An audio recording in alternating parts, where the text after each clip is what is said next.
Hello, mic check, 1, 2. What about you, Mao? I believe my mic is cool. Alright, we are. Microphone is good. Game 1 is now set. Welcome everyone for tonight is a special night. Lions Dota 2 League Season 1 Grand Finals. Team Heiki taking on Sage+4Actors. I am your caster for tonight, Under the Caster, and I am joined by none other than Mao. Our first time together. Say hello, Mao. Hola. Hola, amigo. And now, I think I'm actually really excited for this one because apparently Heiki and Sage, they fought in the first in the upper bracket in which Heiki won 2-1.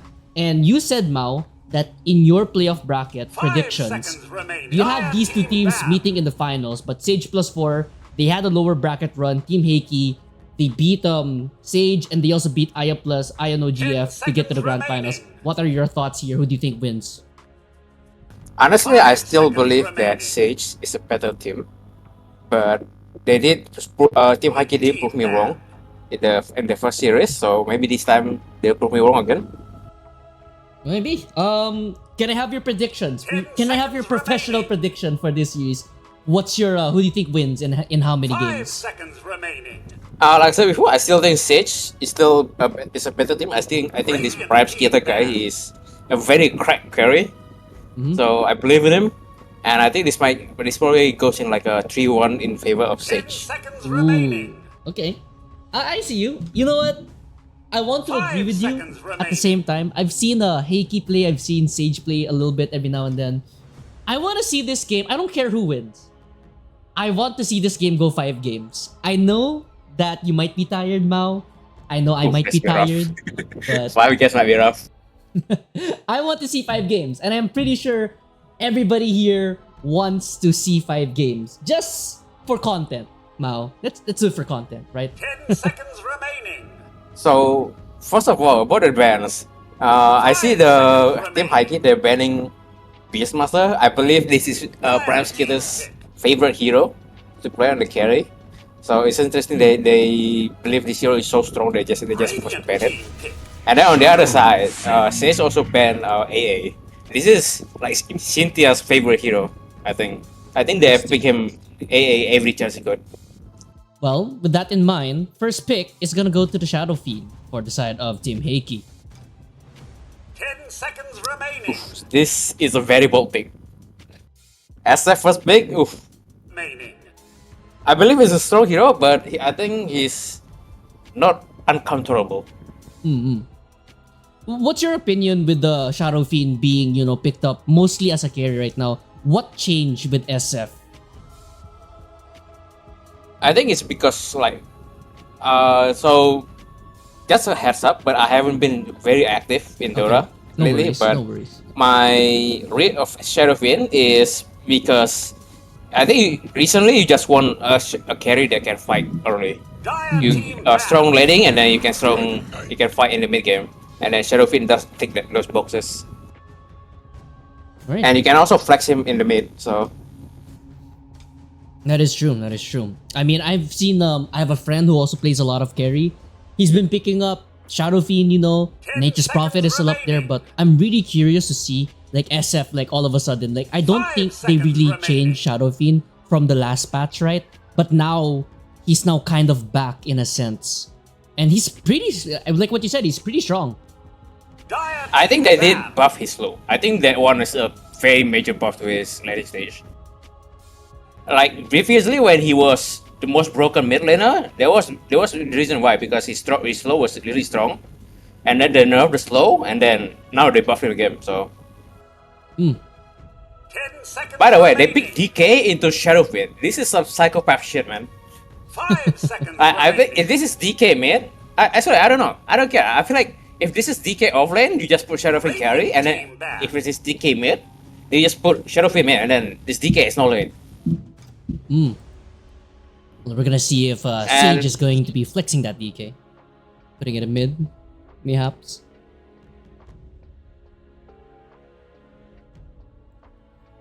10 seconds remaining. Back to the bans we go, Mao, and by the looks of it, they 5 banned seconds out remaining. the Undying and Vengeful Spirit on the side of Heiki while we weren't looking. Warlock is still open. There's like Todd's favorite hero. Hmm.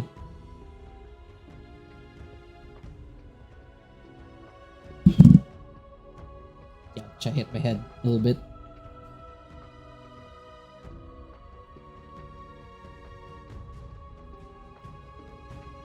Any predictions here on who do you think is gonna get picked up here for any of these teams now? I feel like right now the draft is still too open, and each team has already been banning their favorite heroes, the Beastmaster, the AA, the NP, the TK. Like everything I could think of has been picked or banned. Mm-hmm. Actually, DP is still open. That is interesting because earlier in this third league, she was considered the most broken shit. Radiant team pick. Oh, Tinker gets banned. Interesting Tinker ban. Yeah, that is. I believe that is Yang's ban. There's a targeted ban for Yang because the guy does like playing Tinker. So even though Tinker mid is not the meta, but I guess they believe Yang is so good at the hero that it deserves a ban. I mean, as a fellow Tinker Dire enjoyer, team pick. I don't blame him. Dark Willow gonna be picked up here by Sage+4. Yeah, there's Kylo's heroes. There's the first four. And I'm pretty sure I think they did pick Tinker once, right, for Yang.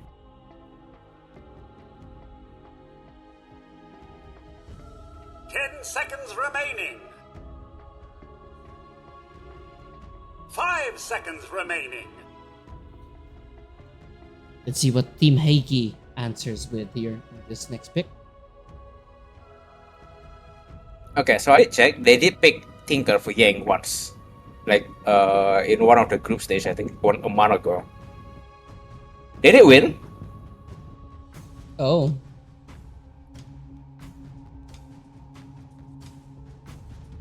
Dire team pick. Marcy. Okay. For the side of Heiki.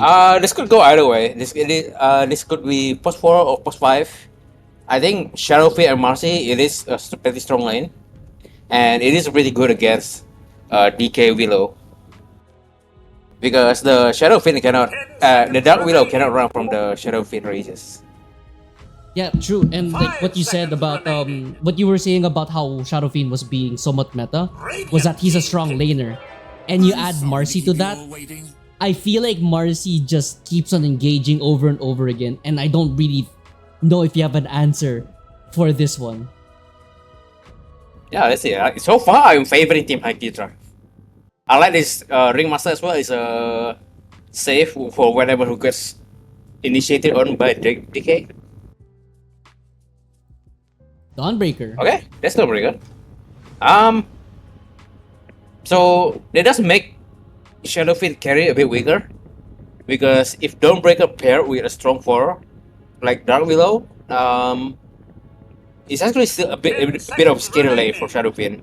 It could still go either way, but now Shadowfin could actually die. Okay, I actually forgot about this hero. Apparently this hero is pretty fucking strong now. What do you think about? I know Silencer is still pretty strong hero, right? What about Dawnbreaker? Because I've seen some pro teams still pick up Dawnbreaker. I've seen her in the pubs. What do you think, in your opinion, changed with the Dawnbreaker? 5 seconds remaining. I'll be honest, I'm not sure either. Sorry, but the meta is a bit hard. The progression of meta is a bit hard to predict, right? Yep. But I think this guy is just looking. She's just looking very stable recently. Strong laning stage and scales very well. And I think I personally did not like the algorithm change, but I think it has been overall a buff, because you can keep healing people even after you go down. That's probably it. What makes people believe the hero is strong, but it's hard to really Dire team know for back. sure, you know. Night Stalker. Okay, I fucking love this Night Stalker pick. They see Dark Willow, they see Silencer, they see 2 squishy supports, you go Night Stalker, and fuck these 2 supports. I fucking love this Stalker pick. So far, I'm really liking Team Heiki's draft. 10 seconds. But by the way, are both players playing with their full team, no stand-ins? 5 seconds remaining. I believe so. Yeah, I think so. Because I was Yeah, I don't going see any through I was going through general chat for Lions Dota 2 League, right? And I read something that Plutowski sent here in the chat all about how it's basically Miguel against Plutowski again, and this is a kind of a revenge match to say the least for Miguel. Oh, that is some cool Phoenix. copy pasta. Yeah, it's a full on copy pasta. I would read all I don't of know. this, but I don't know if he wrote it himself or if he used some ChatGPT. But if he wrote it himself, that's impressive. yeah, this is really impressive. This is like a whole on like Radiant team bad. this is like a mini. What do you call this? It's like a mini summary for a story. Radiant team bad. Like here, I can read like the final part. Like for Miguel, this isn't about revenge. It's about reclaiming something that he lost that night in the Phoenix League. A sense of being Holy. unbeatable. Actually, wait. Should we read this for everybody in the chat? I'm thinking, but just like why there was one time that Miguel was a mid player and then he got he 5 seconds played in the remaining. upper division of Phoenix League. Yeah. And then he got crushed so hard he didn't want to play mid after. Okay, so Lions Dota 2 League, they confirmed that no stand-ins is the full team. Alright. You know what? So, just for drama's sake, let me read all of this, alright? In the pack arenas of the Phoenix League Interdivision, one name ruled, Miguel, the Pinoy offlane superstar, captain of veteran vanguards, calm, calculated, and ruthless. Miguel wasn't just here to win, he was hunting for a battle that could finally satisfy him. For a while, it seemed like no such battle existed. Veteran vanguards crushed all comers. Their so-called rivals, Dusk Esports, were regular victims, pushed aside in officials, 10 seconds dismantled in remaining. scrims. Every time they met, it was the same story. Miguel offlane 5 defeating seconds Potowski, remaining. Dusk's rising star, without breaking a sweat, until the day it wasn't. In the grand finals of that season, as everyone predicted another clean sweep for Miguel, Dusk flipped the script. Dusk Esports pulled off the upset of the year, a dominant, unthinkable 2-0. No last minute throws, no lucky plays, just chaos feeding out of his effing mind. Since that night, months have passed, tournaments came and went, the stakes grew higher. Now, onto the bright lights of Lions League, the biggest stage yet. They meet again, but everything's changed. Miguel now accompanies Sage+4Actors, a new squad built from scratch. No longer the 10 kings. seconds This time, remaining. they're the underdogs. They already fell once to Potowski's team, Heiki, 5 in the upper seconds bracket. remaining. For Miguel, this isn't just about revenge. It's about reclaiming something that he lost that night in the Phoenix League. A sense of being unbeatable. 2 players, 2 rebuilt teams, 1 final clash. Potowski, the man who once pulled off the upset, now stands as the favorite. Miguel, the old 10 king, seconds now the remaining. challenger. Will Miguel flip the story like Potowski did before, 5 or will seconds history repeat remaining. itself 2-0 once again? The throne is waiting. No excuses. Final day. Well, to correct you there, Potowski, this is a best of 5 if I'm not mistaken, right? Yes, this is a best of 5. Okay, so this is Templar best of Assassin. 5. Your hero. Yes, Potowski says that it's a best of 5. And now, final 2 hero picks, by the way. Sorry we didn't get into this one, Mao. So Leshrac will get picked and Templar Assassin gets picked up. So, thoughts and opinions, who do you favor here, Mao? I still prefer Team Heiki, I think. I think this Nice Tucker is really a good pick. And I think they have a lot of pretty good answer against TA. Yeah. And same thoughts with you, Mao. Because looking at the Templar Assassin, you're going up against a Leshrac, a Night Stalker, a Ringmaster. All these 2 heroes, they can deal with the refraction of the Templar Assassin. It's going to be a tough game for Sage+4, but I think if they can bring it to the late game, if they can somehow hold on, or if they can somehow push this tempo that they have going, I feel like Sage+4 has a very small window, but they also have very small room for error in this game. I feel like late game is just unpredictable. But I think it's good. Team Heiki still have the advantage simply because of the Night Stalker vision. I think in late game, Night Stalker vision is the most important. It's the most broken thing. Oh yeah. And also, Night Stalker can also hunt the Dawnbreaker for the ulti, right? In a sense. To prevent her from teleporting if they're in the area with each other. Sure, but I think generally, That's pretty unlikely to happen because the Dawnbreaker is probably going to be away from the team. Right? With that in mind, Mao, let's introduce these two teams first before we get into this slobber knocker of a game. Game number 1, best of 5 here on the Radiant side. We're gonna be having Sage+4. We have Skyla on the Dark Willow, Prime Skeeter on the Templar, Miguel on the Dawnbreaker, Sage on the DK, Shang on the Silencer. On the Dire side, that's gonna be Team Heiki, Todd on the Ringmaster, Cynthia on the Marcy, Jonch on the Night Stalker, Petoski, Shadowfiend, and Yang on the Leshrac. 2 teams, 1 winner in the Lions League Season 1 opener. I'm pretty excited. What about you, Mao? I know you said you were excited, but... I'm looking forward to it. I think this is going to be one hell of a game. I just want to point out that before the playoff start, I believe Team Heiki was put as the lowest ranked team. Oh. So it would be quite funny that if they turn out to be winning this shit. I mean, maybe that rank has is cursed, man. Maybe The power ranking is cursed. maybe we're just all cursed like that. But while there's a pause in the action, let me just let's acknowledge the people here in the chat because this would not be possible without you guys supporting the league and me. So we have Admiral Kitsune, hello. Iridiel, Flygon, I see Wacky Norris over there, hello. We have the Lions Dota League Twitch channel themselves. We also have Aya there in the chat. We have Mindflayer as well. So hello everybody and everybody else who is not chatting but still watching and supporting. Thank you for supporting the grand finals. Best of 5 between these two teams. Sage+4, Team Heiki. Prime Skeeter is now back. And hopefully we can start whenever.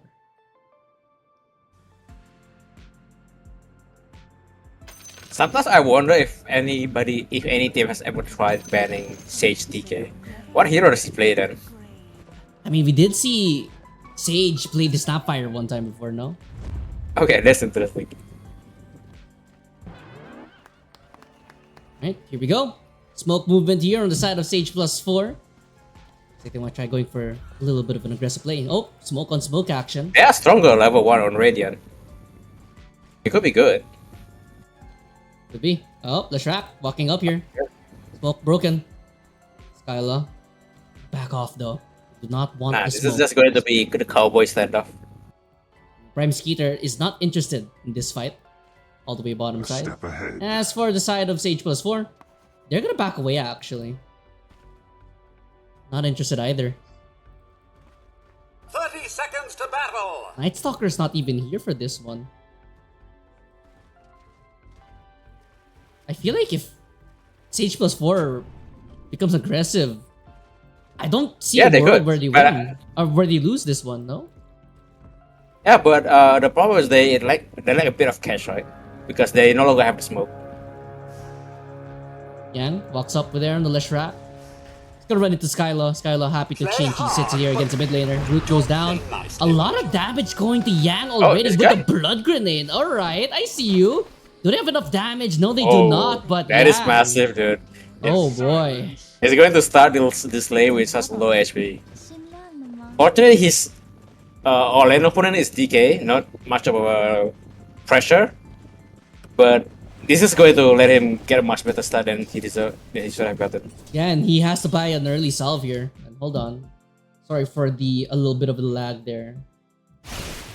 I love my it's been raining here in my area, so doesn't really help, to say the least. Alright, looking at the lanes, looking at everything so far, Mao, which lane do you think is the lane to watch and which lane do you think is the most important? I think there may be a lot of actions in top lane. Top side. Especially starting from level 2, that is Dawnbreaker's power spike. He may be trying to make plays with that power spike. Alright. Oh, courier. Radiant's courier Yikes. has been killed. Kyla gets his courier snipe early. First minute in, first courier death. First blood courier. Going to Team Heiki. Other than that, I could see Silencer being under a lot of threat in this bottom lane. Here you see it there. Oh, top side. Raises. Only one connecting on Skyla. Apart from that, Skyla is able to walk away from that one. It's a trap.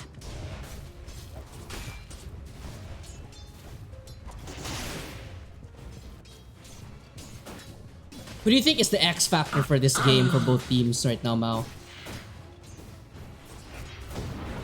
Right now, Yep.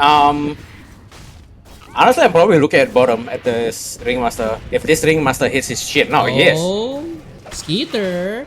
I think he's gonna die first Morty, blood can you here, smell that and salty Todd. blood that just- He's gonna get first blood, and it looks like spell. Shang is in trouble. Tame the Beast going out, and Shang, slowly but surely, will get run down here My heart. by the Night Stalker. Jonch, 2 for 0, bottom lane. Not the Sarky one. Ringmaster, not Stalker. Like I said, this is a very scary lane for Silencer. Upside, Raze is going on top of Miguel.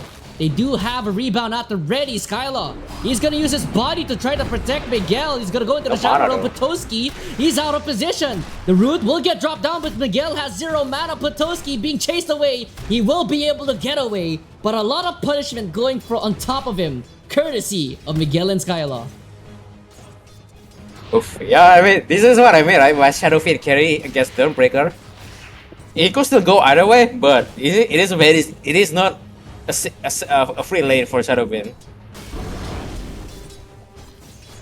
Not free at all, and there was a huge threat there for the Shadow Fiend to die. And if you can really control the Shadow Fiend in the early game, I feel like this Templar Assassin will have less things to worry about. Now he's gonna be safe for a while because this Dawnbreaker actually used up all his mana. And it seems like he has no intention of buying any mana regen. Going for the Soul Ring. Very greedy, at least. So this SF is probably gonna be safe for a bit. But look at SF right now. At least he's getting a regen being shipped out. He has Boots and Tango being shipped out. But that's good. Mid lane, Sage. Let's be careful a little bit. Diabolic Edict does a crazy amount of damage if you're not careful enough, but... Yeah, this mid lane is gonna be like just like any DK lane, you know? Just gonna be Bottom! washed. Shang gets whipped! The end of this. Todd gets yet another kill in the bottom lane. 3-0 start here for Team Heiki in game number 1. Top side, looks like there's gonna be root on top of Potoski. Miguel, can he run him down to SF? He does have boots out there ready. They're gonna try to dive this one. Oh, he missed it. Starbreaker gonna miss out. Shadow Realm activated here from Skylar. Juking, jiving in the tree line. He looks like he cannot find the Shadow Fiend. And they have another round of Dispose at the ready for Cynthia. Looks like they won't be chasing this one, but Potoski, no mana left in the tank, and they're gonna use a Healing Lotus on top of the Dawnbreaker, or I believe that was a Mango actually. Oh, bottom lane again? Well, push forward, bottom lane, top lane, everyone's going down. Looks like Todd will fall down in the bottom lane, but with Miguel falls down to Potoski all around the map. A lot of SFs in the side lanes. So the Dawnbreaker did buy a mango, but he forgot to bring himself another solve, so he has to just gonna make a play with that. You are one of the few who understand. Dawnbreaker is honestly an all-in kind of hero. Like you don't really want to sit in with like a half mana. You don't really want to sit with half mana or half HP. You want to be able to have the opportunity to catch 2 of your spells at all times and have the HP to do so. You're not good at trading. You're good at all-inning. That's what Dawnbreaker is. I mean, you saw it right there. Tried to all in the Shadow Fiend, not enough. And both of them were very low. Bottom side, will harass there going on top of John. Level 3 on the Templar Assassin, 1 more creep. Should secure her level 4. So this is daytime now, so bottom lane should be able to breathe a bit.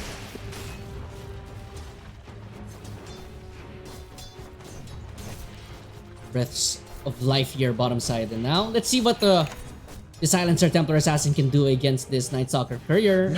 Snipe. Radiant's courier has been killed. Another Courier death here on the side of Sage+4, and that's gonna add up.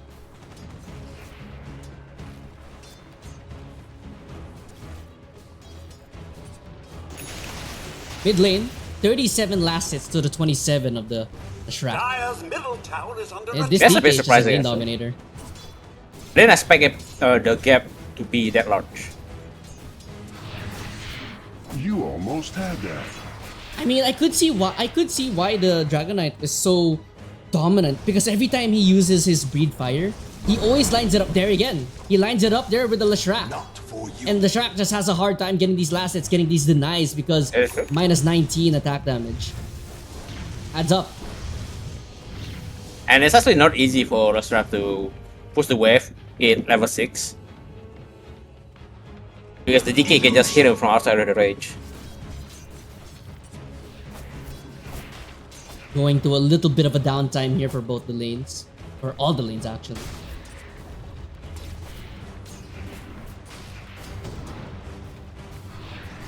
Track. 7-minute rune. It's gonna be picked up here by Skyla. He places down the roots. Should be fine to get this one, but yeah. So DK is here. Yeah. They started. Ooh, it should be dead. Too greedy. Where is his team? That was so greedy, man. Middle tower is under Where attack. was his team? I think he should have communicated. And look at bottom. They're gonna try to dive. The Night Stalker gets healed up by the Strength Tonic. And there's gonna be a TP from Cynthia. They try to going too deep in. Cynthia disposes back. Shang will get the kill on him. Prime Skeeter is now on the run. Should be fine here. Blood Grenade also misses out. So that's not gonna help their case. But I feel like they had that opportunity. Yeah, nasty but job. hold They on. hit. Pick me up. Lands on top. Prime Skeeter. Oh no, he missed. He missed. Oh, no! Structures are fortified. Oh no! Dire's middle tower is under attack. From my Oh my! Wrong target! That would have been so good for them if it hits. Nonetheless, I guess overall, I think that's still a W for the side of Sage+4 because, oh, bottom side, John, he's gonna use ulti to run away. They're even gonna bring in the Dawnbreaker. They need to try to look for more over this. They have Night Stalker South. They are Right? looking for it. So, John flying around like a bat in the night. Oh, they're going on now the TA. top of the TA. Silence. Fear back. They don't have the damage though. John just forced away. But Yeah, that was a even- bit too close to the tower. Yeah, even though this is happening, yes, Johns doesn't get value, but Toski is up top free farming. Just a PSA for everybody in chat. Yes, it's laggy. The server is weird for me for some reason. Radiant's top tower is under attack. Yeah, I wish I had a VPN. I don't know why. My internet's pretty bad. What can you do? What can you do? Love the internet here in the country. It's actually insane how bad my internet is right now. What can you Oh, do? they're actually looking for Potowski, but he does the gang. Wow. Predicted. Sixth Sense. Dire's top tower is under attack. You know, looking at despite all of this action here, Mao, it's still a less than 1k gold lead for Sage+4. Dire's top tower is under attack. Yeah, but I think Radiant's middle tower is under attack. let me. What kind of horse part are they waiting for here? DK is going to for Blink. That's probably what they're gonna be looking for before mechanic moves. Oh no. Smoke movement, they know that Prime Yellow Skeeter is does also not finish the 6 count. yet. They're gonna go in on this one. Todd walks up. It's a 4-man gank. Do they have any help here? Dawnbreaker does not have an ulti for 10 more seconds. Prime Skeeter, very unaware. Now they're gonna start the dive. There's the pick me up right into Prime Skeeter. He gets absolutely shredded. But here comes Sage trying to find an exchange here. Shaq will TP right in the heart and soul of everyone. But look at Sage. He's getting melted. But here comes a Dawnbreaker flying in with the ulti. Do they have the damage to take down Gang? They also bring down the silencer. Cynthia will pop the unleash, but he dies because of the silencer. Arcane Curse brings him down. 2 for 2.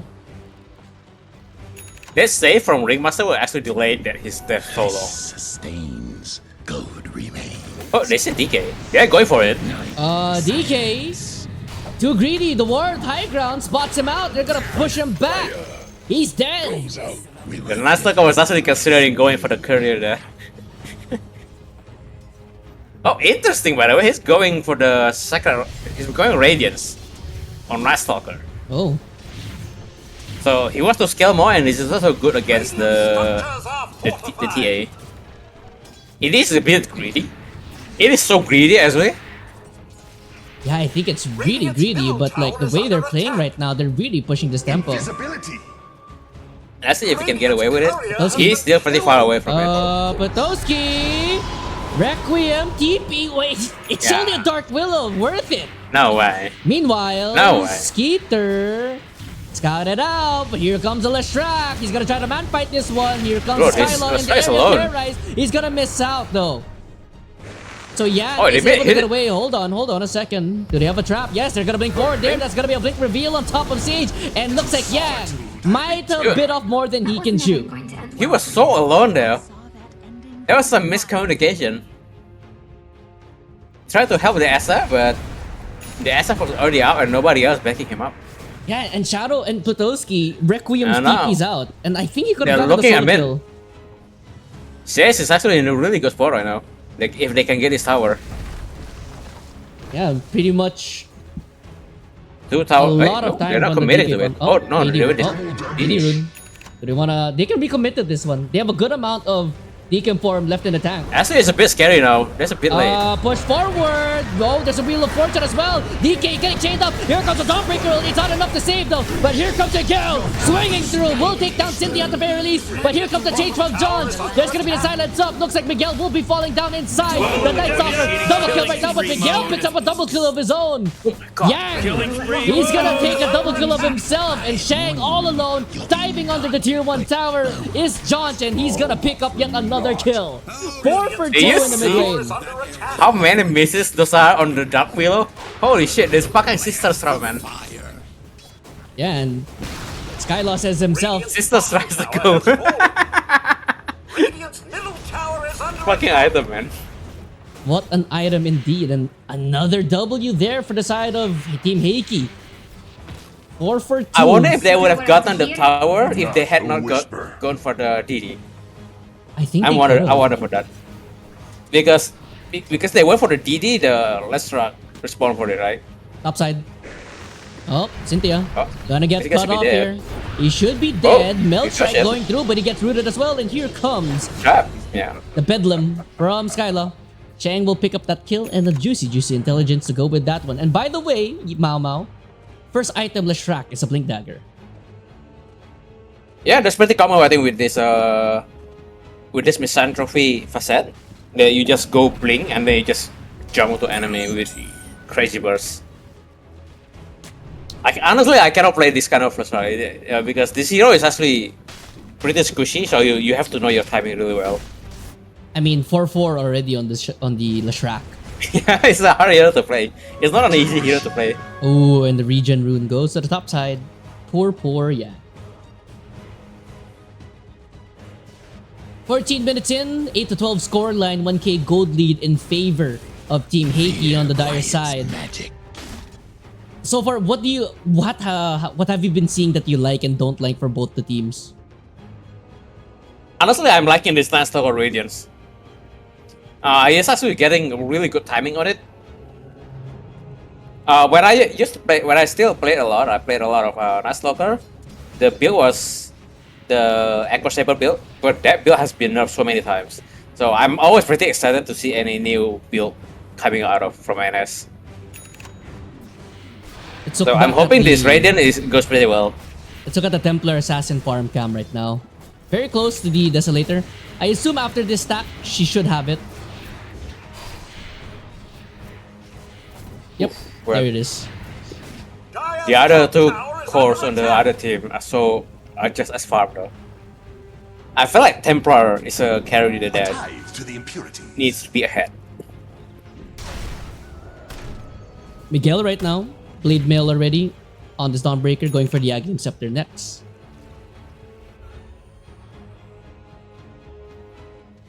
Smoke moving. I in. wonder what he's going to go after BKB. I think Pipe should be very good. If not Pipe, then Mace Slayer is also an interesting choice. Made Slayer soon on DK. Or rather, that's his second item. Alright. So Mace Slayer is on DK. So they might just go Pipe. They have yet to use Global, by the way, on the side of Team Sage+4. Wait, really? Yeah, yet to use it. Alright. I could be wrong though. Somebody could fact check me. Dire's bottom tower is under attack. Smoke on smoke Dire's action. structures Yang are in the river. fortified. Looks like they had their eyes set on the But going for silencer. bottom. But it's gonna be walking into 3 heroes here. He's alone again. Yeah, Leshrac. He's gonna hold back for now, and there's gonna be Okay. smoke, Feels like and going they for know it. there's smoke. They have global silence. They're gonna run into the Night Stalker here. There's gonna be Dawnbreaker ulti, and there's gonna be the global silence, but it might be a little too late because Josh, he's already out of here, and they have to try to kite their way out. Sage is gonna get jumped on Requiem as well as the Leshrac right on top of him. Skylar falls down to Josh. 2 for none. That's your first global silence of the game, and Miguel, he's inside the river. He's gonna get surrounded now. Marcy gonna get turned on by the silencer, and there's gonna be big forward. It's gonna catch out there on the silencer, but look at the Templar. Can he try to get the kill there on the side on the track? No, he cannot. Templar Assassin left all alone to on her own devices. Shang actually gets him from the grave, but a full 5-man wipe from Heiki. Oof, again. I think it's really unfortunate that they couldn't finish bursting the last Doppler. I think they would have gone way differently if they had managed to burst it. Radiant's middle tower is under attack. At this point in time, the Shrek is happy to die like that. Radiance That's now. maybe they could Wait, just get hold on. They're another gonna save. drop here in the mid lane. Do they have enough damage? Yes, they do. Yeah, John no way stays survive too that. long. And now finally, they can turn their attention to the mid tower. Finally get it down. Dire's middle tower has fallen. 70 minutes for the effort DK.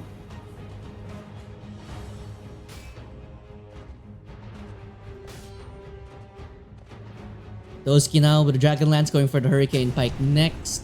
Very close to it. Templar Assassin now going for the Blink Dagger next. Does have the Desolator.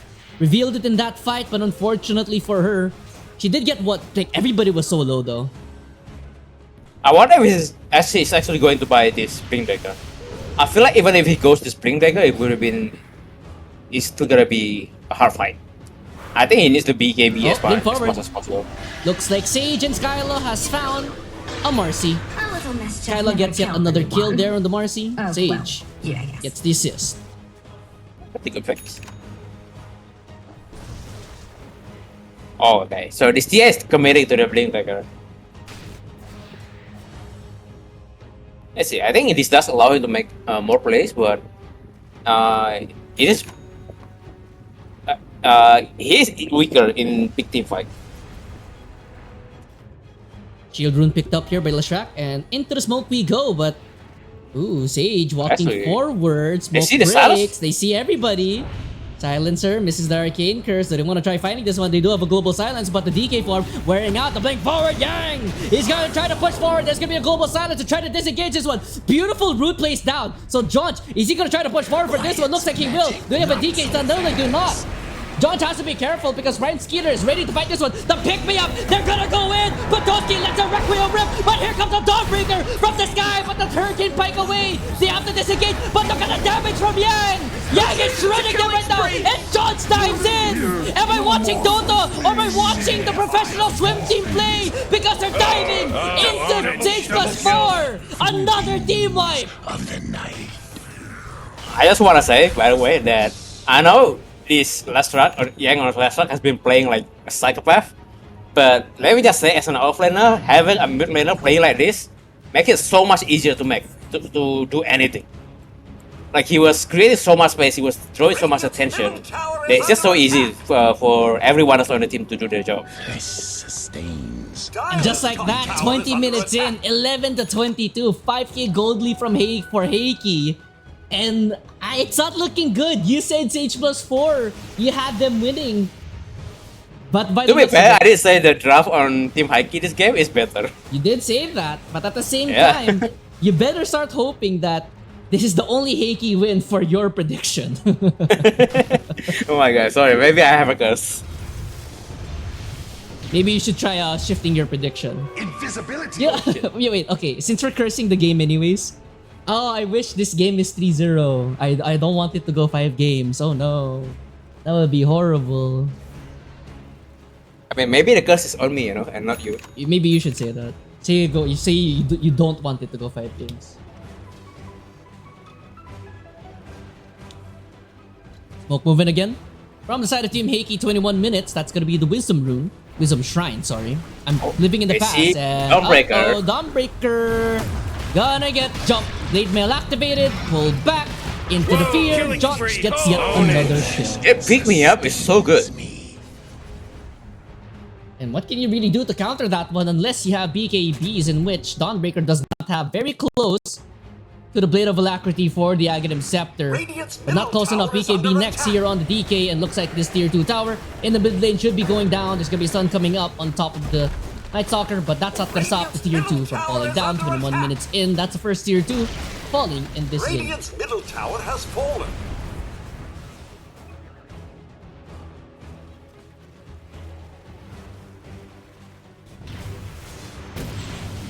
Searing Signet also on the Leshrac. It's kind of disgusting. Okay, so this is what I mean again on this TA picking up Blink Dagger. I feel like now they cannot fight at all because this TA just does not have BKB, and this Dagger Knight also needs BKB, I think, before they can do any 5v5 team fight. Either that or somebody has to go pipe because I think this Leshrac is just shredding everyone. There's just so much magic damage. And also, yeah, Mao, Fortified. the Silencer Global Silence, you said it was a strong hero. I don't really feel the Silencer impact right now. I I'll mean, be honest, man.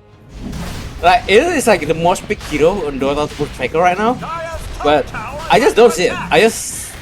I'm not seeing it, you know? by the way, they're sneaking Roshan here on the side of Sage+4. Oh, they're getting it.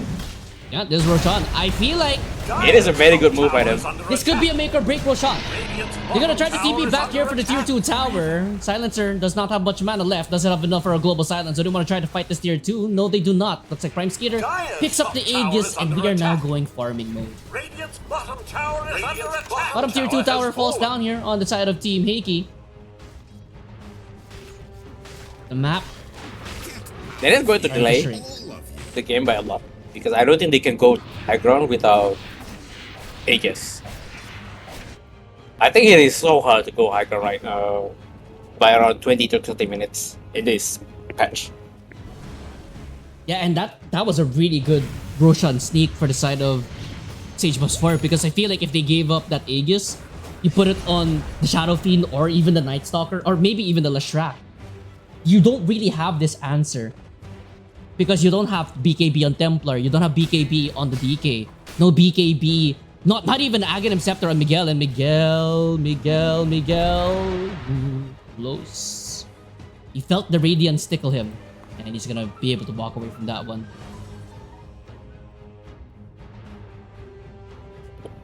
Honestly, I wonder though, like if they get Rosh right now on Dire, can they go high ground? Because I feel like it's still hard. Radiant's top tower is under attack. I feel like it's still hard, yes. Stay on the move. But look at like what you mentioned, your mid is playing like the off lane.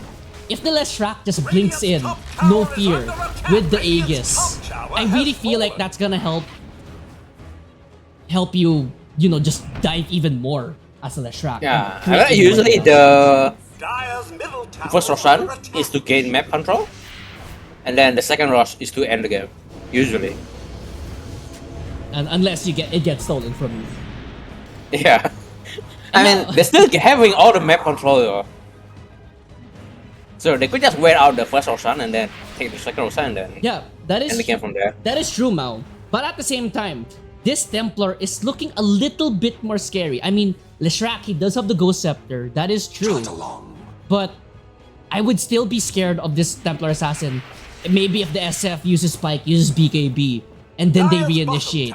This SF is gonna get shredded by this Templar Assassin, assuming she can get this Daedalus up and going with the BKB. And even the DK. Because I feel like Team Heiki right now, in these long drawn out fights, if they pop that Requiem, Radiant's top tower is under and then attack. or if they get picked off one by one, in which Sage+4, I think this lineup really excels at getting one, dipping out. You jump on one global silence to prevent any more kind of follow-up initiation. They're just waiting for that kind of moment for Sage. I think they need to wait for that shouldn't happen unless Team Heiki is like way out of position because they have the Ringmaster save. Holy shit, this Ringmaster is really rich. He has a Glimmer- fucking Guardian Reef. Glimmer and Guardian Reeves. 8k net worth. Yeah, Leading I hate this page so much, man. The supports are so rich. If You it's see the Dark Willow, he has a EU and 800 Moguls in the bank. If this is like the old patch, if they are losing in this kind of game, he will have like fucking brown boot stick. And that's like the good times, man. Jinyasha on the Night Stalker going for the Blink Dagger next. Silencer going for the Force Staff. DK now has the BKB going for the Nullifier next. Aghanim's now picked up on the Dawnbreaker, going for the BKB. Actually has a shard. Ooh, oh. That's really interesting that this TA is going MKB. Is this just for Radiance? I guess so. Or maybe the Sisters route? Like, the Ringmaster does still have the Sisters route. No, he does not have the Sister Shroud. No, the Ringmaster and the Marcy. Oh yeah. They have the Sisters route. You know, I was I wonder if that's why. I was Unironically. saying this like last 2 patches ago or something. I hated Ghost Shroud, or like what do you call that? The neutral item tier 2. The one that makes The you one miss that the makes first. you miss. Okay, yeah. I hated I that. forget the name as well. It had like a shroud in the name. I hated that item so much because I think everyone hated the item. yeah, I hated it so much, and then we all thought it was gone, and then here, boom, Sister Shroud, tier 3 by the And way. even more broken version. They chose to keep this, by the way, for Dota. I mean, sorry, for the Yeah. side of Team Heiki supports. This is their tier 3 item for both of them. So it's a valid crash out if you go MKB. I'm not saying. Trickster's Cloak. Yeah, thank you there, Fly God. It was Trickster's Cloak. Where you miss the first attack. Guaranteed, no matter what. And it just pissed me off so Bottom much. tower is under attack. Wait, no, Trickster Claw is the tier 4 item, I think. The one Oh, that yeah. makes you go in this. Oh yeah, no, not the Trickster's Cloak. It was like a... It had a shroud in the name. It was a tier 2 item. It was like kind of blue. Anyways, enough about reminiscing about the past, Mao Mao. Because it looks like it's a 5-man smoke movement. Prime Skeeter looks like he's the Yeah, prime the target. egg is Can out, try by to the blink way. out. Yes, he can. He can blink out, but the DK, he's gonna get blinked on. BKB force pop. There's gonna be the fear, the terrorize, but the save from the Night Stalker. But they're still gonna strike through him. The Leshrac is so damn low. Can they get the kill? No, they cannot. The silencer dies instead. Unleash will get popped. But here comes the Night Stalker with the dive in. Absolutely lunatic behavior. This is illegal. This is a Dota game. But the turnaround dodge is so low. Miguel. Goes down. There's gonna be a Requiem gonna get popped there in the backside. Sage, he's a DK. How tanky are you? Not tanky enough. He will fall down, but they lose 3 heroes. They lose 3 Mao Mao. Another save And one, there. The they get out jump of sight. over. Here comes Todd. He's gonna get shredded by Prime Skater.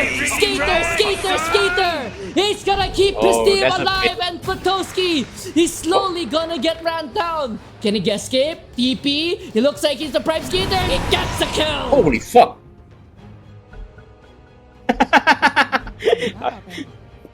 There are rules about that kind of What thing just where I come happened there? 2 for 5? So I don't believe there's a mistake from Team Heiki, but this is why I love watching Prime Skitter. That I feel like no matter how behind they are, he just makes this kind of play. Like somehow he just wins fight, you know. He just has this crazy comeback moment. You saw it right there.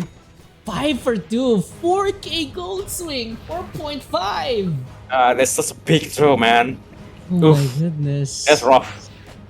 They didn't even kill Miguel in that initial engagement. Yeah, he survived with like 1 SP. They die way too deep for that. Yeah, I feel like the reinitiation there, or the re-fight from Jonch and Cynthia might have been the downfall. I think they were not. I don't know what happened. Either miscommunication or something, or maybe their Lashrak just wasn't ready. But the SF and Lashrak took a long time to join the fight.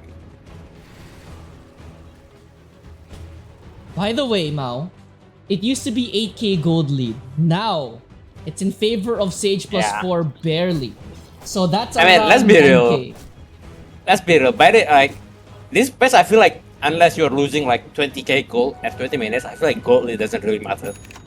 That is true. And this is a really close game, Mao, because the largest gold lead, we just saw it from Team Heiki. That was only 8,000. And that's just really a testament to Sage plus 4. How well they're farming, how well they're spacing the map. And when we look back on this game on why this was closer, Actually, Prime Skeeter.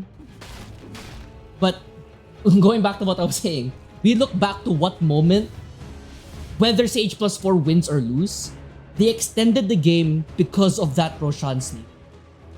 that is true. Could be. Oh, by the way, they did run out of the Aegis. The Aegis did run out before Yeah, the fight. that is true. They just did run out, but they were But they able did to allow get them up to give from time to farm. Yep. And look at Prime Skeeter. He had the MKB in that fight. I don't think he had the Hurricane Pike yet. But the mere fact that MKB was able to help secure the kill essentially on the Ringmaster. Maybe in the sense, even the Marcy, because I believe Prime Skeeter killed off the Marcy there. Dire's top tower is Really under helped out a attack. lot. Night silence. Topside, Miguel? Is this a bait? Is this a go? The TP back, mass TP! Avengers on the way just to try to save this Night Stalker. Gonna get hit up there by the Shard of the Dark Willow. They're all gonna TP out. Baited, space created. Actually, I was so distracted by the fact that Nastloka is going Radiance build that I forgot he doesn't have BKB yet. He does have the Sanjin Yasha, but Sanjin Yeah, but Yasha, that's not the same thing, you know? It's not, exactly. No. I feel like he's so much stronger with BKB. Frame rate dropped a little bit. I'm not sure how to feel. Oh, by the way, the all tier 2 item, it was called Gossamer Cape. Ah, yes. Yeah, it is kind of similar. Shroud and Cape. Radiant's It is kind of top tower similar. is under Yep. attack. Yeah, I hated that item with a burning passion. Like, every time I play a Dota game and I see like, yo, how did I miss my attack? And I look at the support item and it just like yell out, Gossamer! It was like the hardest Nyx and TA Dire's bottom counters. tower is under attack. It also dodges out Slight. And I think Dagger, if I'm not mistaken. I'm not sure though. I've seen people who at like 50 minutes holding the item. Yeah, that's disgusting. If people did that, I was like, alright, bro. That insecure, huh? BKB by the Also, way, this- on the Dawnbreaker. TA has been proving me wrong about this no BKB thing. Oh, He has been just doing just fine. here comes the Roshan. This Roshan is very interesting. This I is a find very- this should be what they were doing. Yep. They should have done this like before they dive tier 3. No, Roshan was not up until now. I think they did a Yeah, but then, then, I think they should have done that, dive that, without having an Aegis, you know. Like, if they don't have that, then they don't dive. Dire's bottom tower is under attack. Actually, they going for stuff. There was some Dead by Daylight shit there. Radiant's top tower My is silence. under attack. Dire's Templar bottom Assassin going for the tower is BKB under next. attack. Oh, he just one-shot somebody there. Amplified damage rune there on the riverside, but it looks like top side. Radiant's top Gonna get tower is pushed out under here attack. by the Shadow Fiend. Toski Dire's all alone there. bottom tower is Secures the under tower there. Radiant's top tower has fallen. And now, the push begins. High ground defense here for the side of Sage+4. Root there on the Shadow Fiend. Jaunch there on sideline with the Blink Dagger at the ready with the ultimate as well, the Dark Ascension. If they really want to try pushing the tempo here, Toski with the Aegis for 4 more minutes. They also have a Roshan banner. Where's the Roshan banner? It's out. They killed it. They already- They used oh, it and then they okay. didn't And finish it's it.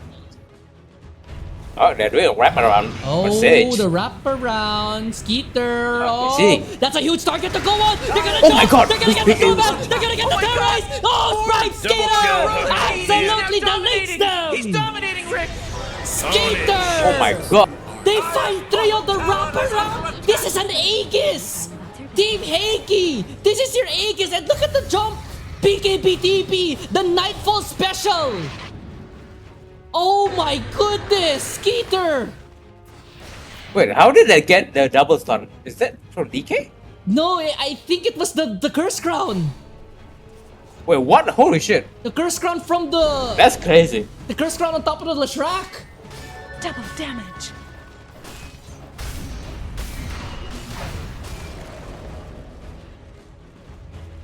Goodness gracious! 6,000 damage by Templar. Dire's structures are fortified. Ah, she gets the 80 rune that kills off Cynthia. Dire's middle tower is under What is attack. happening here, Mao Mao? Okay, so I just checked. It wasn't a double stun. He just stunned one guy and then the other guy just did not expect it. Until he Dire's got middle feared. tower has fallen. I make my move. Huge jump. The push forward. Look at Skeeter go. He's doing his best Heiki impersonation, but the jump back Honestly- gets nullified. The Leshrac dies again. Oh boy, They're killing gonna fight spree. Dog as well. Double kill for Miguel Patowski. That's life number 1. Judge, he does have the ultimate. There's gonna be a tip up there on top of Patowski. Patowski is gonna try to save this one. Shank will be going down here, but the damage is overwhelming. Miguel with a triple kill. Looks like we got ourselves a And triple now kill it's here, all Rick. Sage. Dire's bottom tower. The jump back in on top of quickly. Dodge. Prime Skater Smell of deletes freshly him. slaughtered bodies. That escalated really quickly. Dire's bottom barracks have fallen. Like 2 minutes ago, we were Team Heiki. They had the Aegis.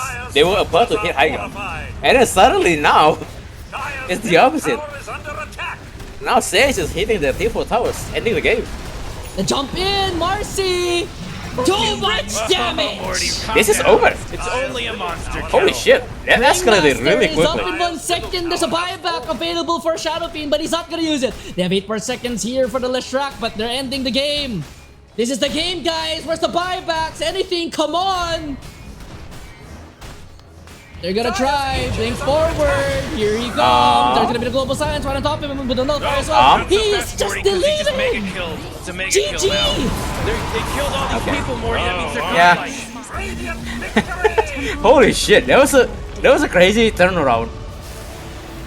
That was that escalated so quickly. That was an understatement. I'm speechless. When they lost that fight at top, I thought the game's gonna go like another 10 minutes. Prime Skeeter wills his team over the finish line mean- for game number 1. This guy is just clutch as fuck, man. Clutch. The carry to watch in this tournament, definitely. Clutch is an understatement. But with that in mind, we're gonna go into a little bit of a break, folks. Because game number 2, these teams will go into a little bit of an intermission. I need a little bit of a break. Mamo needs a little bit of a break. But don't go anywhere, because Sage+4, Team Heiki. More after this.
Alright everybody, welcome back to game number 2 in the Lions League Grand Finals between Sage+4Actors and Team Heiki. 10 seconds Game number 1, remaining. if you missed it, 5 you seconds missed out. remaining. Sage+4 with one team fight to turn around the Radiant entire team game to back. take game number 1 away from Team Heiki.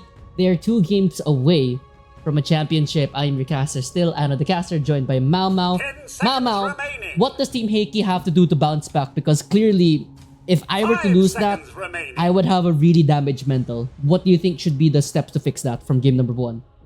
Oof, I'll be honest, man. I feel like if I lost it, I would be tilted as well. I think the Kepler has to do some sep kind of stuff, you know? They got to pull out the sep in them. Radiant team bad. I think at the end of the day, they just need to chill down or dive a bit. Like those games, they were doing some crazy dives 10 from the seconds NS and the NS and the last, right? 5 seconds remaining. Yeah, and something that I've noticed from Team Heiki, they have to be a little bit more controlled with their dives. I mean, maybe I've counted 3-4 dives from Team Heiki. The first 3 dives that they did, it was really good. They were able to take 2 team wipes essentially. They were able to kill 4 heroes most of the time. 10 seconds 2 wrong remaining. dives from Team Heiki. One resulted in a team wipe. The 5 other, seconds remaining. it was essentially, yeah, it just essentially spelled the end. I think that team wipe when they were trying to dive under tier 3 towers without Dire Aegis team pick. might have been the momentum changer in that one. So I want to see Team Heiki be a little bit more controlled with how they dive if they want to try to do that again. As for Sage+4, what do you want to see for Sage+4 now that they're in control essentially in the series? Honestly, I think you just need to keep doing what they're doing. 10 seconds I think, remaining. at least from what I've seen so far from them in this tournament, it feels like they're really good at capitalizing enemies' mistakes. And then they're just really stable, you know? I feel like even though they're so far behind, it never feels like they're crumbling down. I feel like Prime Skitter, he's very clutch carry. And I've played with Kylo and Miguel. Those two are like the 2 most PMA players I've ever played with. So probably even when they're behind like 10k, the vibe in the thing is probably like chill, you know? Yeah, and very strong mental Radiant team strength, pick. to say the least, from the side of Sage+4. And what I'm looking at for Sage+4, can they keep doing that? I mean, yes, they have a strong mental, but at some point, do you think it's sustainable to always be down like that if you're Sage+4?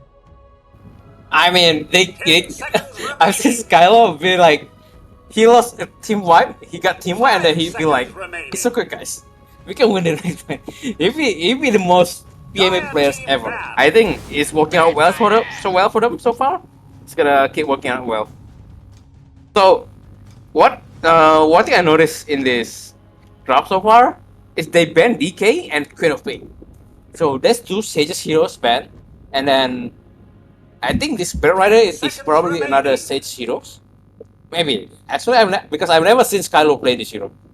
Usually this Bear Rider is put in 4, but I've never seen Skylo play this hero. Yeah, and pretty interested with the Bat Rider pickup. The last time I've seen a Bat Rider, I think that was Jonch playing it as the POS 3 in one of their games against INOGF. They did win that game, but 10 we've been seconds seeing remaining. Bat Rider picked Radiant more team as a back. POS 4 in this current meta. It's also interesting, by the way, that they pick X first pick. This is also a bold pick. I feel like this is the same kind of thing as SF in the first game. Strong hero, but I feel like it's counterable hero. So I'm surprised they just first pick it. Because usually on first pick you want a hero that's good, that you can flex, and that's really hard to counter.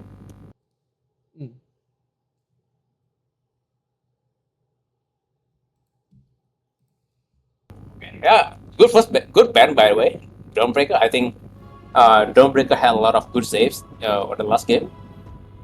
And it's also really good against X.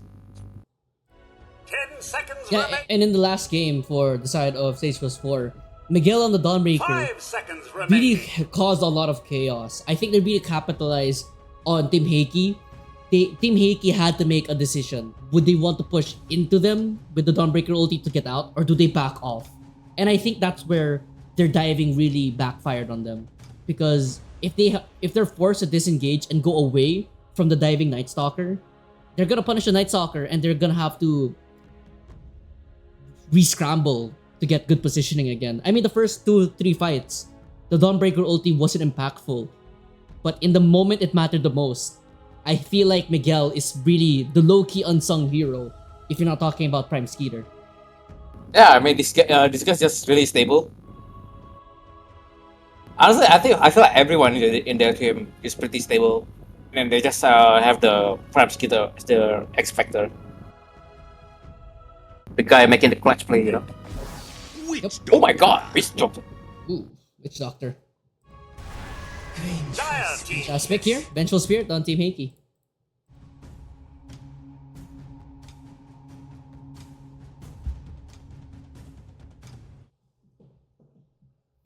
Thoughts and opinions on... Wait, is Witch these Doctor heroes? actually good right now? I've seen some people pick it up every now and then, but I can't really tell you that one. Let's see. Yeah, let's see. Vengeful Spirit. Okay, this is interesting because this is a really flexible hero. I wonder if it is possible they put a Venge 3 and then act somewhere else. It is a really good counter against Bat Rider. Lich on the side of Heiki. So that's the post 5. Okay, so surely this is the 3, 4, and 5, right? Vengeful 4, X3, H5. Honestly, it's really surprising that I see 10 seconds Card remaining. drafting like this, because I feel like usually he likes drafting flexible heroes. 5 seconds remaining.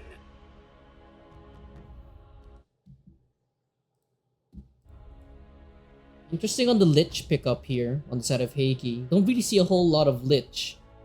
Radiant team pick. Sage+4, they're picking up Okay, the Centaur. Centaur Warrunner. Oh, okay. Oh, Okay. Sage Snapfire. Snapfire mid. We've seen Sage this before. Snapfire. This is Bat Rider. Wait, so what is this Bat Rider? I think that Bat should be Rider 4? plus 4. Plus 4 Bat Rider. Okay, I've never seen Skylo play it. Let's see, I'm interested. Maybe he's been practicing, you know, off stream and all that, or off the cameras.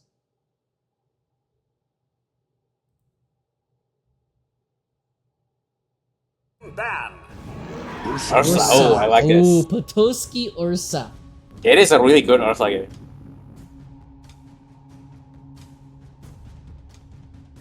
Interesting to say the least. Honestly, I was kind of thinking if they could pick Ursa on Radiant 10 seconds remaining. against X. 5 seconds remaining. So I believe Dire is now lacking a mid hero, and Radiant is probably lacking a carry. Wait, could they put Bear Rider carry? I think it was tier as a bit, right?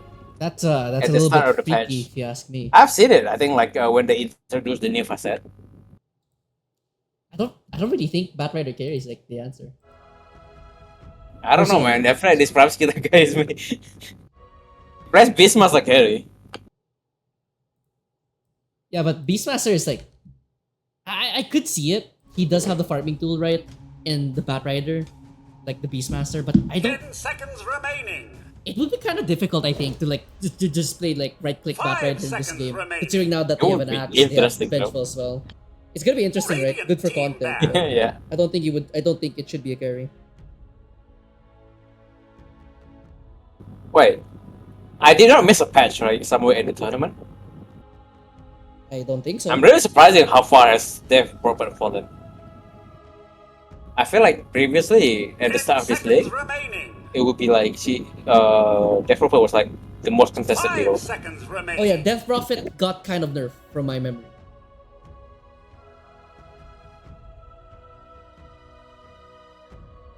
They nerfed Death Prophet a little bit in terms of the Spirit Collector facet. Oh, Arcadian Scepter Ghost no longer slow enemies. Oh, there's Dire that too, team yeah. back. Actually, that's pretty big. Oh, they made the DP anyway. And it is a really Yang does play a really good DP.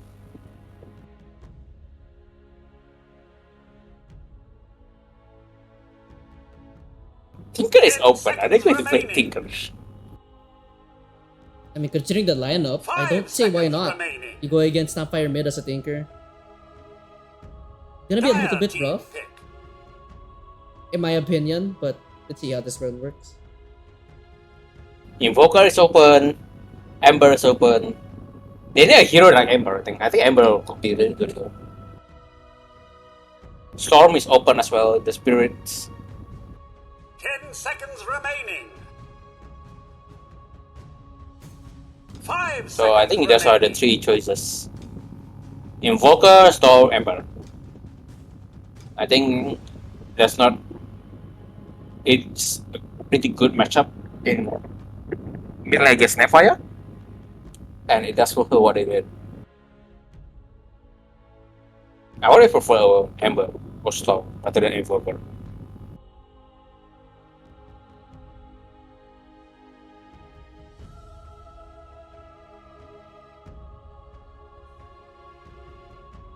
Who's your predictions here for last picks here? Sage+4 and Team Heiki. For Team Heiki, I believe it's those 3. Invoker, Ember, or Storm. Ooh, Invoker pick. Wait, did I accidentally mute myself before? No, I think I zoned out for a second. Sorry. Ah, okay, okay. What about for Sage+4? That's the real Radiant question. team pick. Final pick? Oh, Tinker, okay. So they do go for the Tinker. I said they took, yeah. I would prefer Ember or Storm, but it is a pretty good Tinker game. They have no catch for Tinker actually. Oh, Spectre, okay. Choose your Vector. hero. Yeah, I mean, this is the classic Tinker character. So, my only concern with this Spectre right now is I feel like Spectre Witchdoctor is not a very strong lane. Oh, Jones Vengeful Spirit. Okay. Oh, so Okay. they're going for support. I called it. This could be Vengeful Spirit. I called it. So they do go for support axe instead.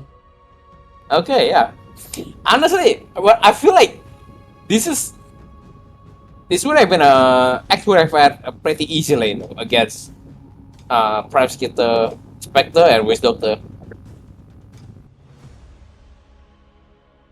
I mean, I guess overall it's not a particularly amazing X game.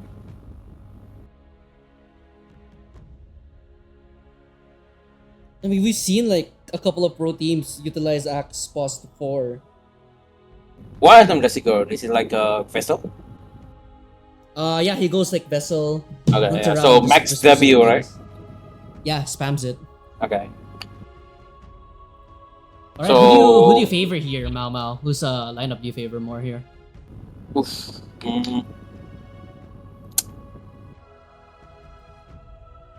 I personally think this one is a lot more even than the last one, but I mean I was also wrong on the last one, so I'm gonna go with Sage. I think their lineup is just more stable and easier to execute in general with Spectre. I think you just need to catch somewhere with Barada and then Spectre jumps on the big guy, right? Yep. Alright, with that in mind, let's But begin. they do have a lot of saves, so. Let's begin with game number 2, everybody. On the Radiant side, Sage+4 once again, Skyla on the Batrider, Miguel on the Centaur, Prime Skeeter on the Spectre, Sage on the Snapfire, Shang on the Witch Doctor. On the Dire side, Team Heiki once again, Cynthia on the Lich, Todd on the Axe, Josh Vengeful Spirit, Potoski, Ursa, and Yang on the Tinker. 5-on-5 smoke count once again. Good luck, have fun. We're gonna see right here. They're gonna be walking past each other on Team Heiki and Sage+4. Aw, who's a good Completely missing the mark, taking over each other's high grounds.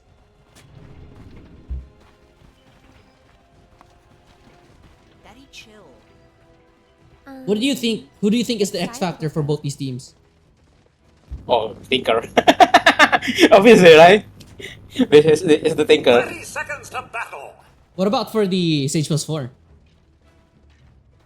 I feel like Sage is more stable in general in the graph. I don't think there's any X factor here.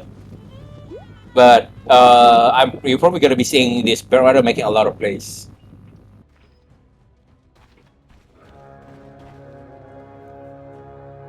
Oh, I mean, they Venge Skeeter. to save the from the bad idea. Skeeter. Oh, the timing. Enjoy Oh, yourself, Oh, yeah. but not he too opted to go much, for the please. wave of terror instead of the stun. So Yeah, I mean he waited for the lane. not enough pressure. Alright, so Spectre should be fine. Takes a couple of hits, but I think he went too early. Maybe he should have waited for the Lich to go first. yeah, for the Lich, maybe even the Axe. Axe will start Battle Hunger. Nonetheless, that will be a 2-2 rune split. Interesting that the axe is Oh, going look at the style song. build instead of the armor build. Yo, wait, hold on. Look at the cook there by the Witch Doctor. He makes Plutoski use the Twin Gates twice, so he wastes more mana. Oh. I see you.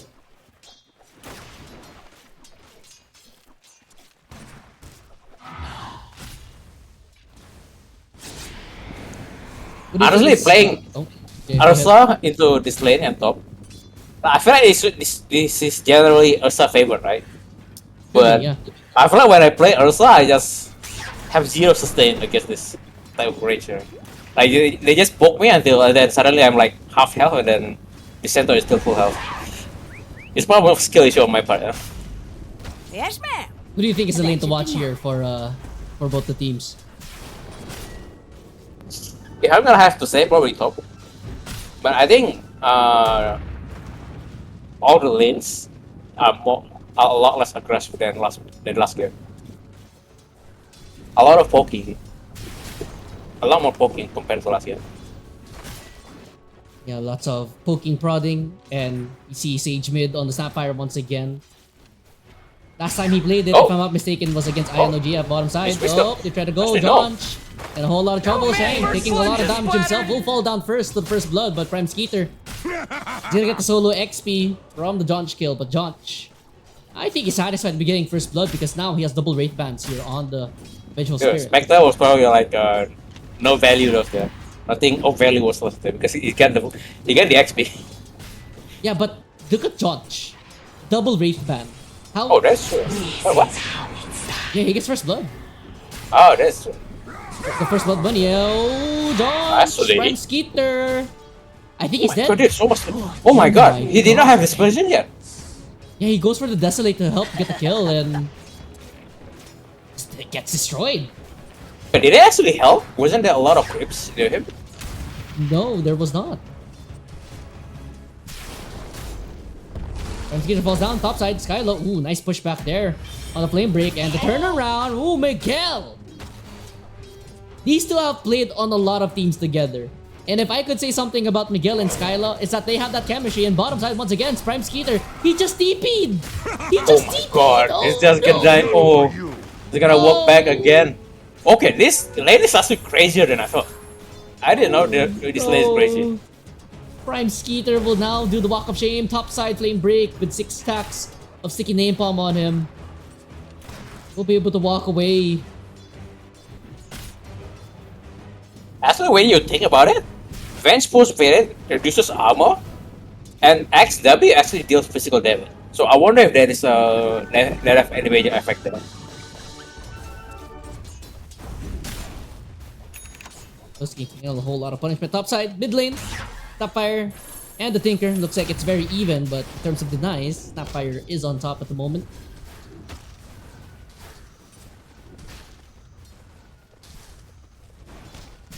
Axe in the jungle making some stacks. Angel Spirit should be fine down here. All by her lonesome, man. Oh my goodness. Look at that. Skeeter is level 2. Jonch is level 4. Yeah, he had to do the walk of shame and carry. That is something you do not Even this axe is level 3, and he now has the Aura of Shadow. This lane is going to get a lot scarier for the Radiant.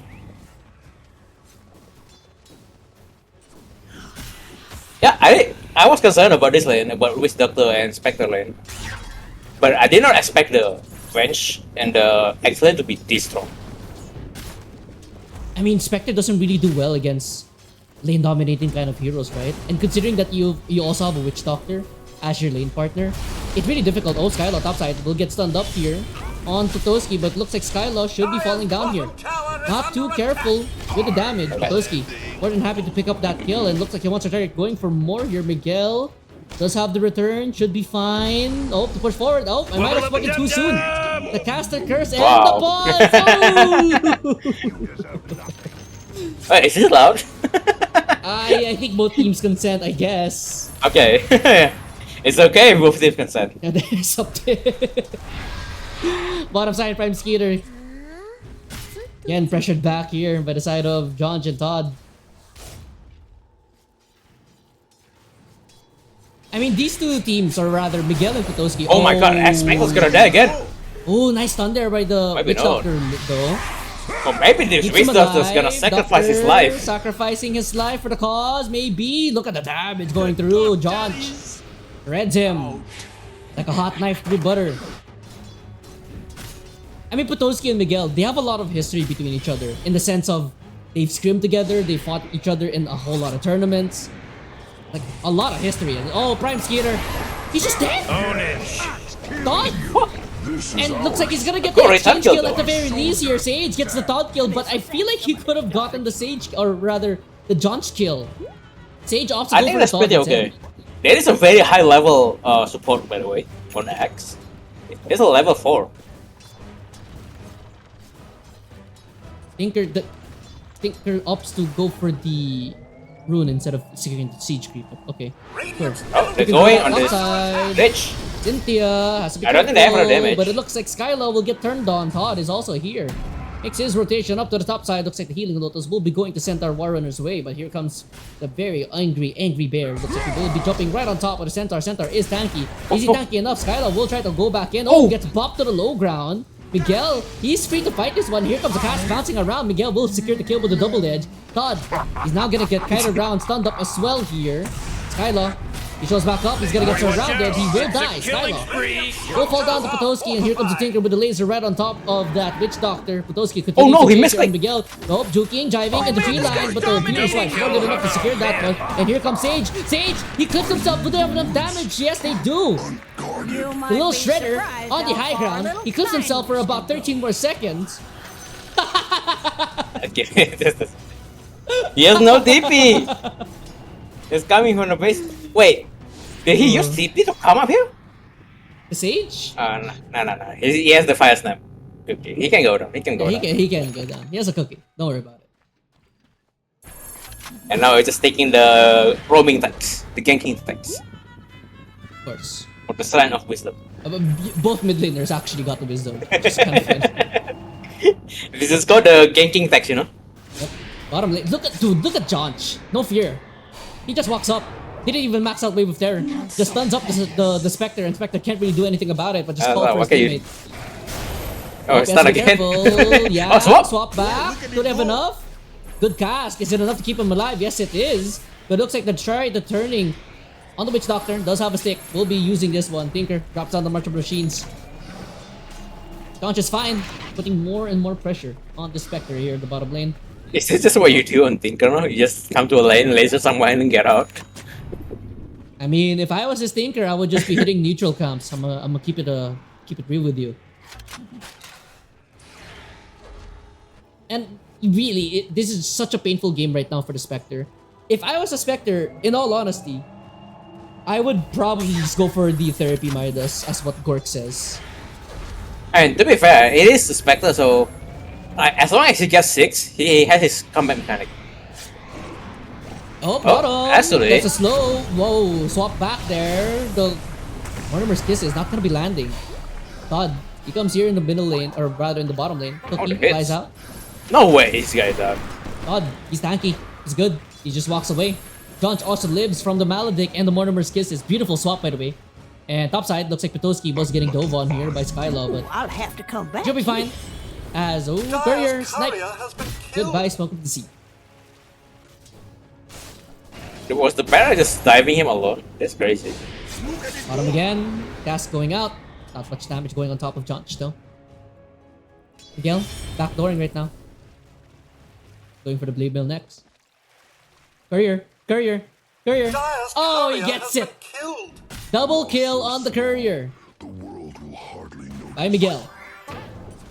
Sage pushing forward. Looks like they want to try going for the axe. They get the slow. They get the nice slow. save. Is it worth it though? They're gonna turn around. Oh, he's fighting back. Shang, he's dead. Initiating killing spree mode. John's just beats into him, and here comes the Chain Frost. Prime Skeeter. He's surrounded. No matter left in the tank. Oh, there's Does some have a unlucky round ready, bounces. But no. Laser That's plus the about Frost Shield. Cynthia secures that kill on Prime Skeeter. 2 for 0 in the bottom lane. Beautiful swap save there by John. So far, the Spectre has been having an absolutely terrible time. This doesn't get worse than this. We're gonna see. Mid lane, Tinker tried to go for the Illusion Rune, but Skylaw picks it up, level 6 by the way on the Bat Rider.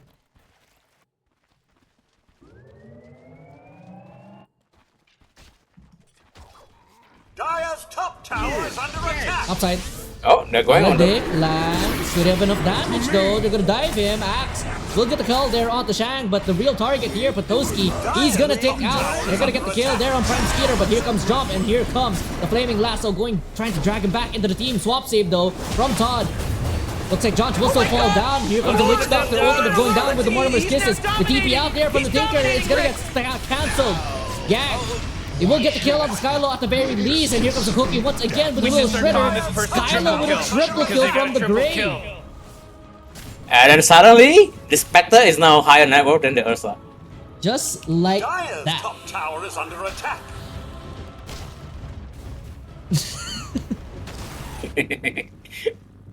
By the way, the Witch Doctor got his level 6 in the middle of the fight. And that all proved to be clutch. By the way, that team wipe. Dire's top tower is under attack. And this is the first time I've seen Potoski Ursa struggle this much coming out of the laning phase. To be fair, if you guys just had top lane for a bit, you would actually see that the Ursa was having some kind of sustain issue.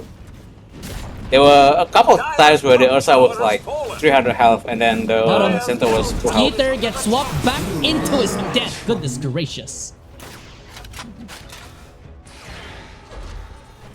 He just needs this orchid and then he's a really serious threat. Look what the Tinker's building. He's not gonna go for the Blink Dagger. He opts to rush the Aghanims instead. Yeah, I mean, makes sense, right? Because what's the point of going dagger if your spells does nothing? That is true. I mean, like, also, there's also a Spectre in the game, right? Yeah. Radiant's bottom So you might tower as well is just go under all out. attack. Bottom side, ward placed down here. Ooh. Looks like Shang is going to be falling down. Chain Frost bouncing through. Prime Skeeter has to be careful. Stampede away. Oh, Sage really will be good. going back in. John has to be careful. He's gonna kick out to the Maledict, I think. Todd, he's gonna die. Radiant's bottom tower is John under barely attack. survives the Maledict. 1 for 1. Support for support. That's already maxed out. Oh, Prime Oh, Skeeter. shit. He goes to the high front, but it's a bait. Prime Skeeter turns it around. Oh, killing spree. Oh, I'm telling you, man, this guy is so clutch. accident. It was an accident, I bet. IQ. Just goes up high ground with half health Radiant's with no middle tower vision, is under attack. and then he wins the team fight.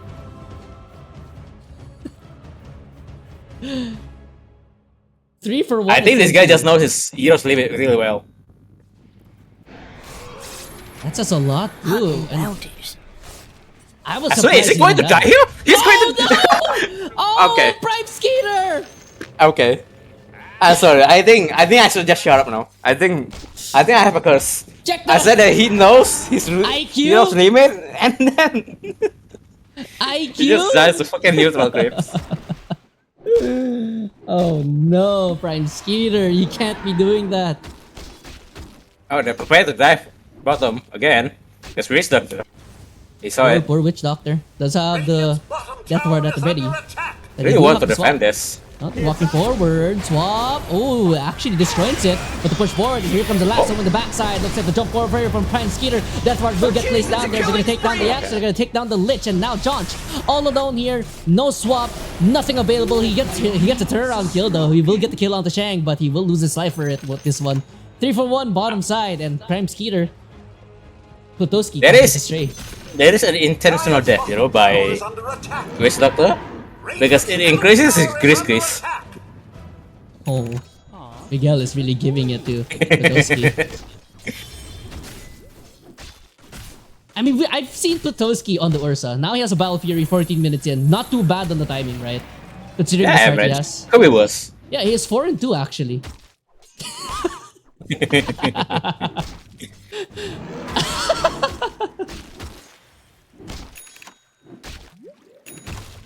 Dire's bottom tower is under attack.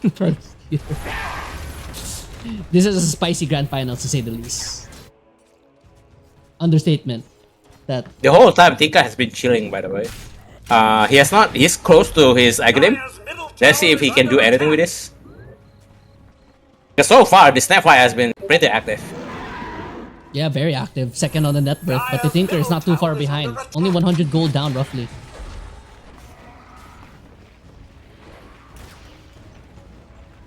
Dire's I mean, missing bottom CS like tower that is isn't really under gonna help the attack. Tinker, right?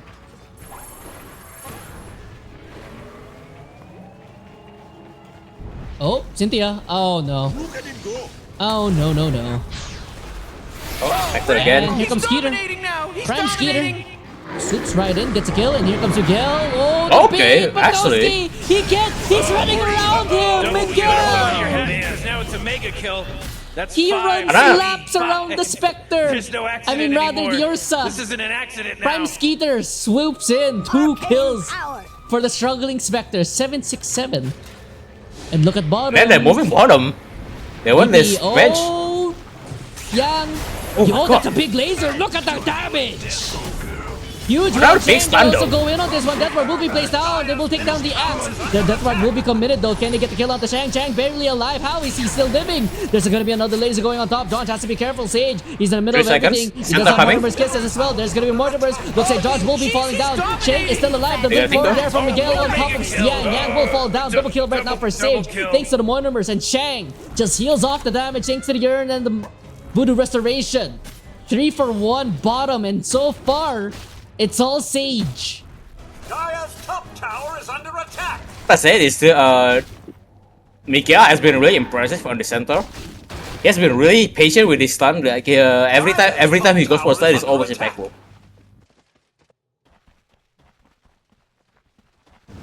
And really, what answer do you have right now? I mean, that was your item timing.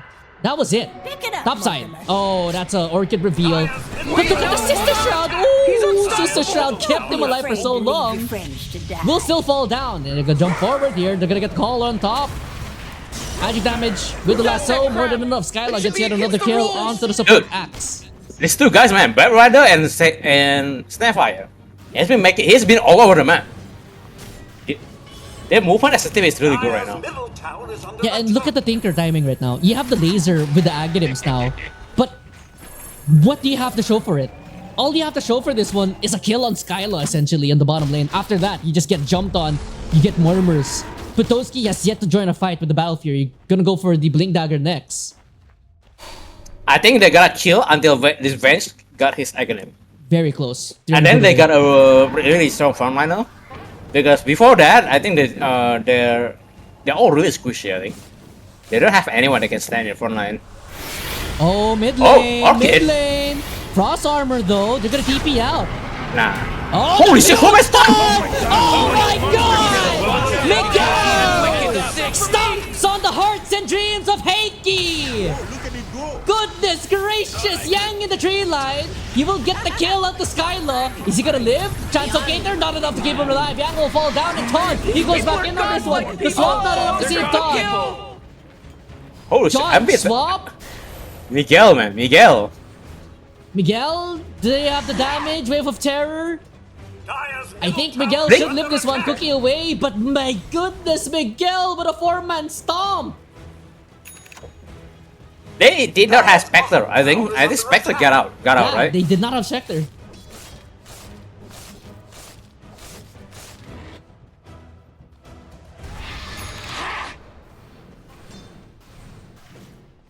Goodness gracious! Okay, I need to restart with Oh no! Lich. Is there enough damage? Oh, Actually, Prime Skater! He's in trouble though. The Sister Shroud! The Sister Shroud! The Sister Shroud! Yang will get the mega kill streak off Prime Skeeter! Free gold, says Miguel! Oh my goodness, this game too has been a wonder. Go Titan versus you. Oh my Dude, they goodness. just finished with Proton immediately. Now It's goes so for the sick, you invasion. just go Proton first item. Holy. This game number 2 is a treat. I'm gonna say that much. A lot of the chatter from both the two teams. Aghanim Scepter now on the Vengeful Spirit at the very least. Ursa, Invisibility. not even close to a Blink Dagger. Usually, when you have this Battle Fury timing on the Ursa, Is it dead? no, not yet. Not yet. Not enough. Because usually, if Okay, you I have the need to Battle restart Fury timing on the Ursa, within the next 4 or 5 minutes, you should have the Blink Dagger. But essentially, back-to-back deaths on the Ursa, right? Without getting any kills. He dies to the Centaur Warrunner in his jungle. And then in the mid lane, he dies to Centaur again, funny enough. Been rough for Putoski, but I've seen a lot of chatter about how Putoski, if I'm not mistaken, I forgot who said this about Putoski, but Chess, I think, said that Putoski is arguably one of the better carries to watch for in Lions League. But now apparently, Really high praise. yeah, high praises, and now apparently Prime Skeeter puts his hat in the ballot. To be fair for...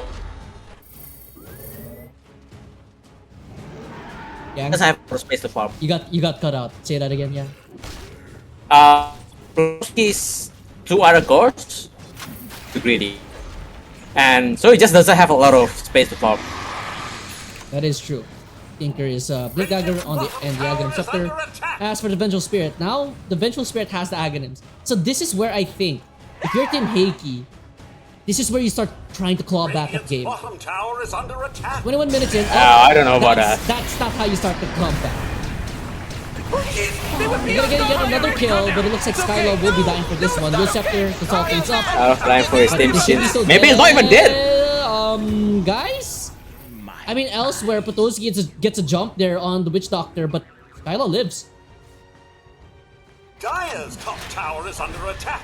Skylar survives that engagement somehow, and the Witch Doctor falls down to Putoski's solo kill essentially, but that is not how you want to start your comeback Dire's attempt top if you're Team tower is Heiki. under attack. Jonch gets It's caught okay. out, but this is the difference now. Because Jonch without Ags, that fight would have been over. There was no kill threat on the Batrider. Now with that Ags timing, Radiant's bottom this tower is where under you attack. can't really take these long drawn out fights if you're Sage+4. Light near by the way now on. Oh, swap That's a really good swap. He's gonna get in on this one. The jump in, the laser bouncing through. Skylar has to get out of this one. Cynthia falls out to Prime Skeeter, but look at Skylar. All alone gets laser down. 1-for-1 so far. Johnson River 1v1 right here with Prime Skeeter. Prime Skeeter, he's going through is dead. back and forth. Going. Oh, what's happening? The cookie up on the high ground. They're gonna turn around. Todd will fall down to Sage. And looks at Josh. He walks up on the high ground himself. Sage has to be careful. Uses the Glimmer Game. And the push forward here from Putoski will get sunned up.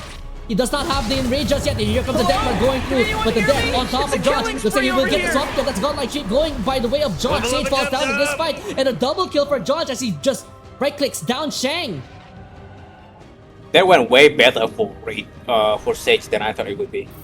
That was a crazy swap. They immediately got Snapfire into such a terrible position, but somehow the Snapfire managed to live.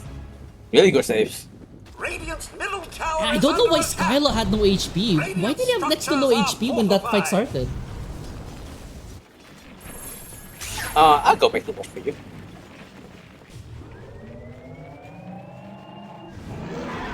Persona going for the BKB next. Centaur. Now with the Lotus going for the Aghanim next. As for the Spectre, going for the Manta style next after rushing the Blood Thorn. So I think he just never recovered from that time where he almost died. I mean, even though he had Tranquil Boots though? He was like really low. Yeah, I mean like, he chose to not regen with Tranquil at the very least. Like, you see he can creep. It's like, He reached to like half health and then he got hit by I think. Don't worry, Mortimer. I'm still here.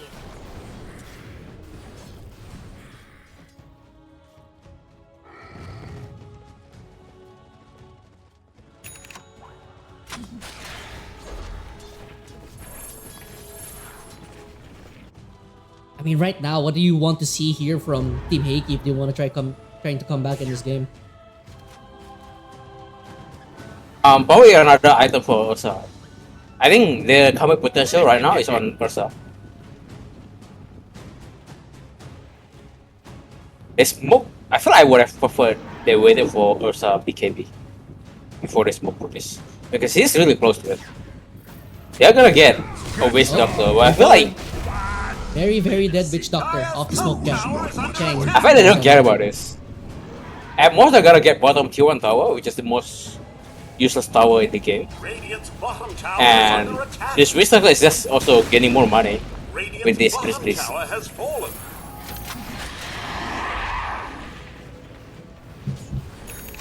I mean, slowly but surely now, right? For side the Team Heiki, you can pick off there on the Witch Doctor, double wink daggers on the Axe as well as the Ursa. I'm kind of curious, is Snapfire going to scale? Because I haven't seen a Snapfire core since they nerfed the right click build. Dire's top tower is under Yeah, attack. it's pretty much a utility because I've Yeah. seen Sage play this against Ion OGF, if I'm not mistaken. And Yeah, so I'm just curious if he's still going to scale well in the late game. I think they're really relying a lot on essentially the Centaur and the Spectre with the Snapfire.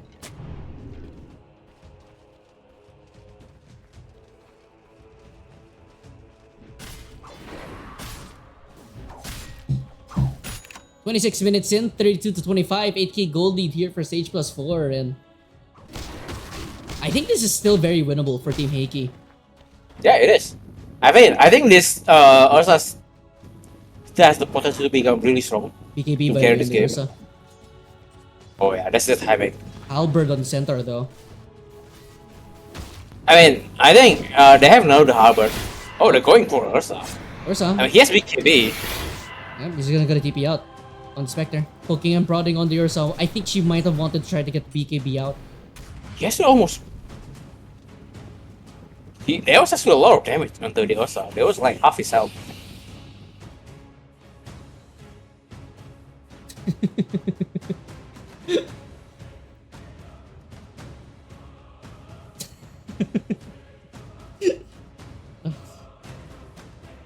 My goodness. It's always such a treat watching these two teams, or rather, like, this all chat right now. It's actually low-key hilarious for me.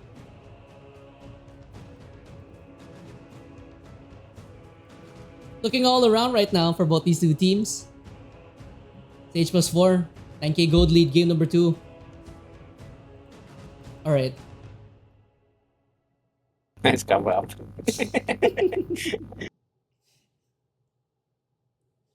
Alright, let's Shadowblade, by the way, on Jonge. Whoa. What item is X going for? Is it Blade Mail? What's on his career? Yes, it's Chainmail. I think, yeah, that should be Blade Mail, I guess.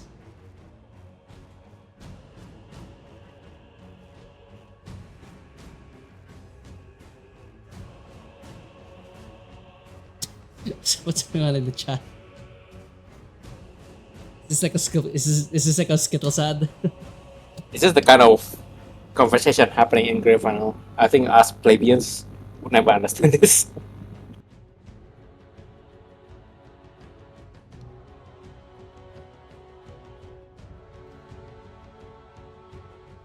But judging from both these teams right now, what do you think is the win probability? Let's play a prediction. This is from my old. I'm going with 75% on Radiant. It's actually 55% only. Oh, really? That's a lot closer than I thought it would be. 55% on Radiant, 45% on Heiki.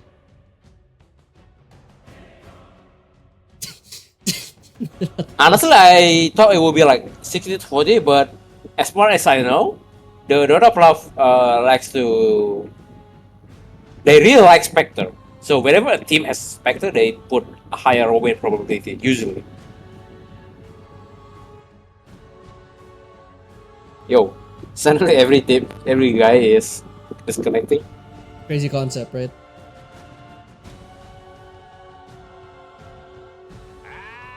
what I'm talking about. This is a good opportunity to learn. Goodness. So right now, like looking at the like you were saying that Dota buff loves the Spectre, right? But looking at the comparison of items for the Spectre and the Ursa, Bloodthorn Yasha, well now essentially now has a Mantisile coming on the way. The Ursa does now have a BKB. Do you really like the Ursa's chances now compared to like the Spectre? Because I feel like at this point, once you get these items on your cores, let's say BKB, you have Vengeful Spirit with a Shadow Blade and essentially a second life. You can't necessarily burst down the Vengeful Spirit in one go. Do you fear that the Spectre is starting to fall off a little bit? I think right now, yes, but I think at some point, as Spectre gets more item, he's just going to scale more. But like I said, I think this Ursa does have the potential to become really scary. But I think right now he can still be bursted down. But let's see.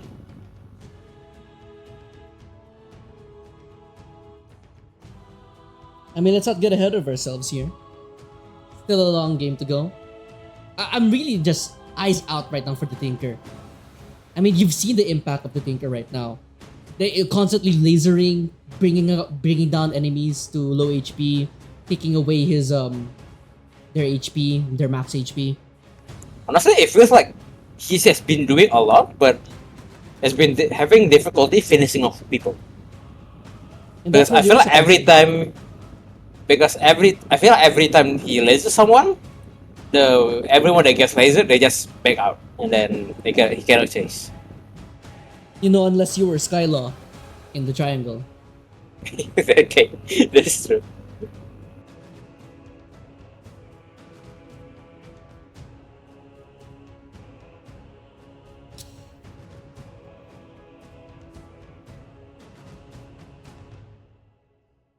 Alright, we're just chilling now, waiting for Prime Skeeter to come back. I'm gonna put my feet up on the table and just relax for a little bit.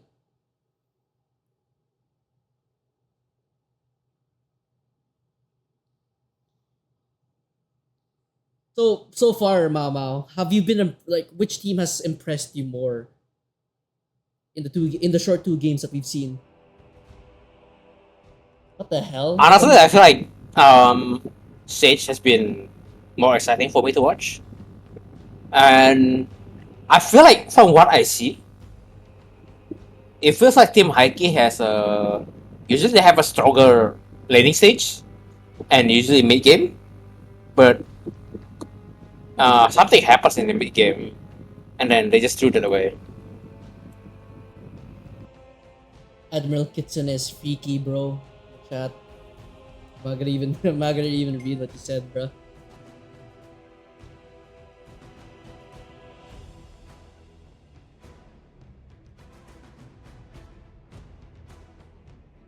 So actually, Mama, I wanted to ask you. So from game number 1, now from game number 2, did your opinion of Team Heiki lessen or did it increase? Like, do you think they're gonna put up more of a fight?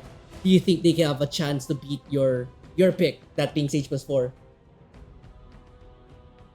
I think so. I think the first game, I feel like they could have won first game. I feel like they should have won first game. They just had a really bad life a few times, and then it just played for them really bad.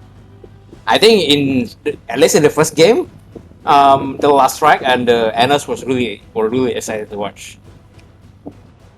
And then even in this game, the Venge has been having a really good swaps. Honestly, this Jonas guy I think he's kind of good. He's kind of good at Dota. So from the two teams so far, like which two players stand out to you? Like one from each team. From Team Heiki, it's probably Jones, obviously. I think. Okay, so let's see I think on Team Heiki, Jones is probably the guy that shines the most. But I think Todd is probably the guy doing the work that doesn't get a lot of attention. Like in the first game, he actually does a lot of good saves under the Ringmaster.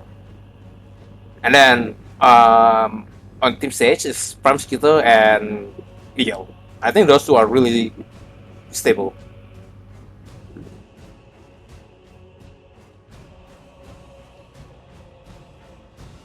What's going on with Prime Skeeter? Gone for quite some time.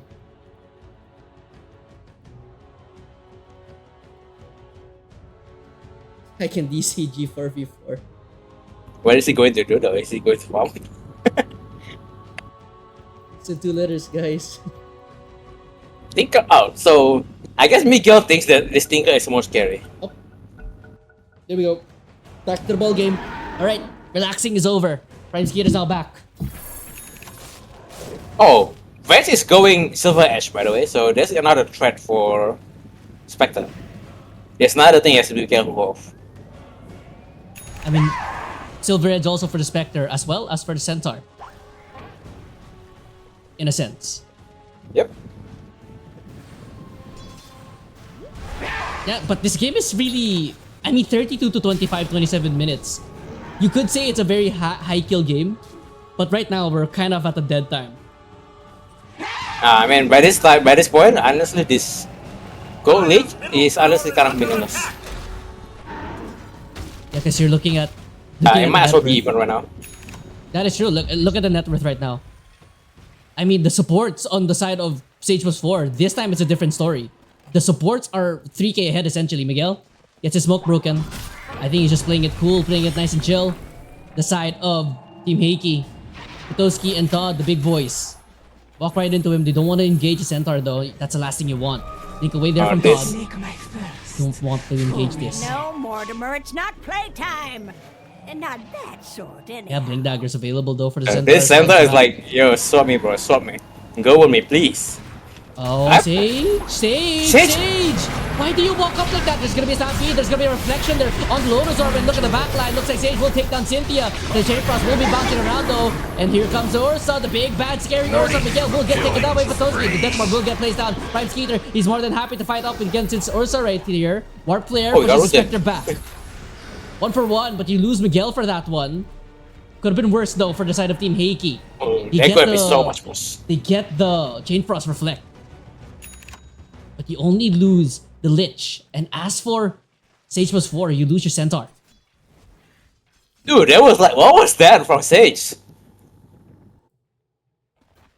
I guess he didn't expect the Vengeful Spirit to walk up that close. I mean, Centaur's baiting, right? Surely they knew.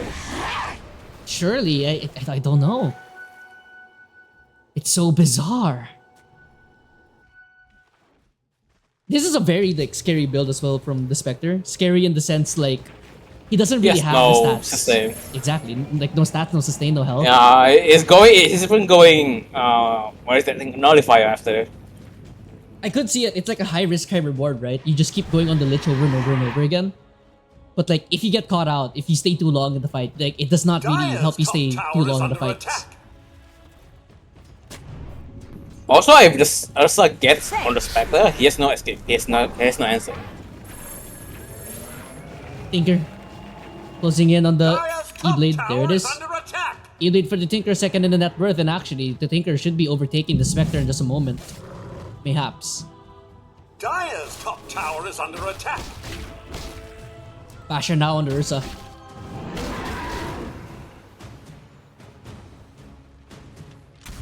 This is such a Honestly, this methodical Ursa game. is turned out to be really scary, I think. I mean, you saw it there in mid lane. Halberd Yeah. on top of the Ursa, he just BKBs and then ranges it off and just runs down the Centaur.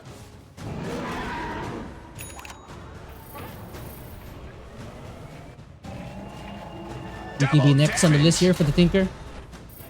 Spectre continuing to go for the Bloodthorn. And right now, it's, again, just back to farming time. Centaur now with the Aghanims now, by the way.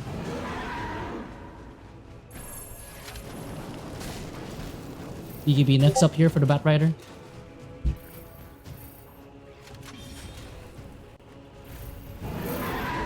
I wonder if they're waiting for any time.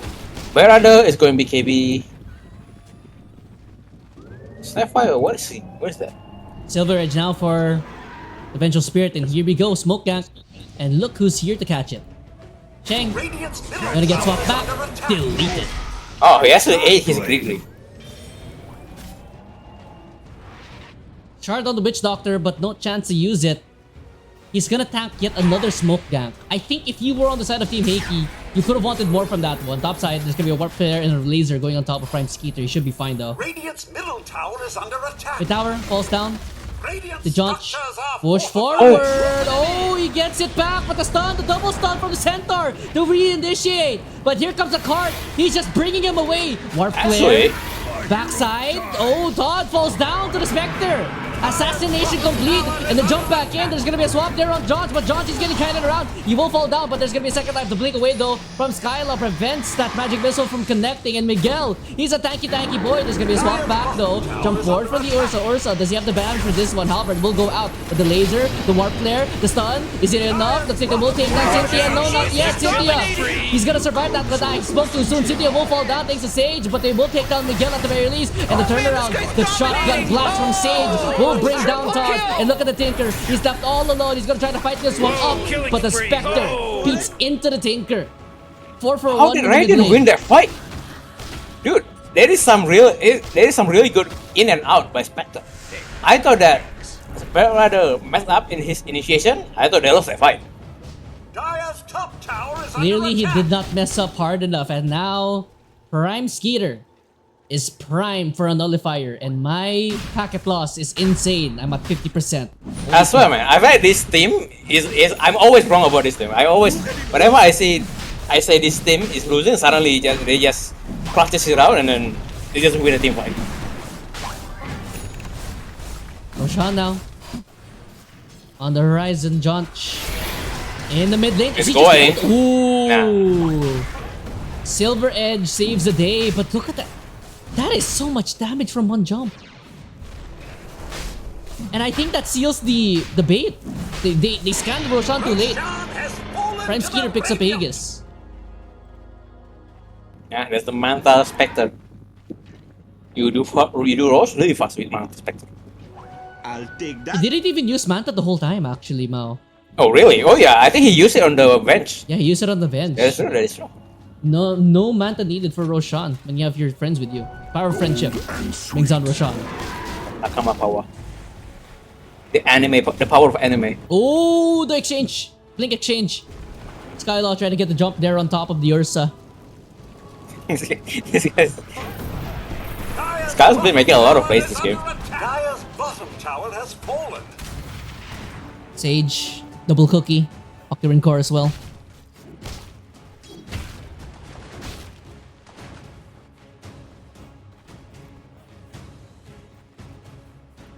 Oh, Sage. I forgot to mention, but X did buy back there, by the way. Oh, Sage. He gets jumped, swap back. swap. There's gonna be a Stampede to save him. Warp flare brings him back, but the jump forward there in the backside. Can he try to get the Dude, the save? save. Yes, he can. The cart. They lose the Witch Doctor. The Tinker is gonna get ran down though by the Tinker. The save, no, it's not enough. Prime Skeeter, he's long gone. The BKB from the Ursa. He's chasing a ghost. He's chasing a Spectre, one might say. The jump back in from Miguel gets a double stun. They will get the kill off the jump. And here comes the last soul on top of the Ursa. No BKB for available for the Ursa, but they will turn around. They're gonna beat down off the Skylaw. Here comes one of his kisses. They will bring down Skylaw around Now it's a mega Batoski. kill. That's 5. Dude, they kaisered the Elsa really well. There's no accident anymore. This isn't an The accident. BKB Elsa is actually cannot hit wasted as anything. well. Why did he pop BKB against a Spectre? Dire's bottom tower is under attack.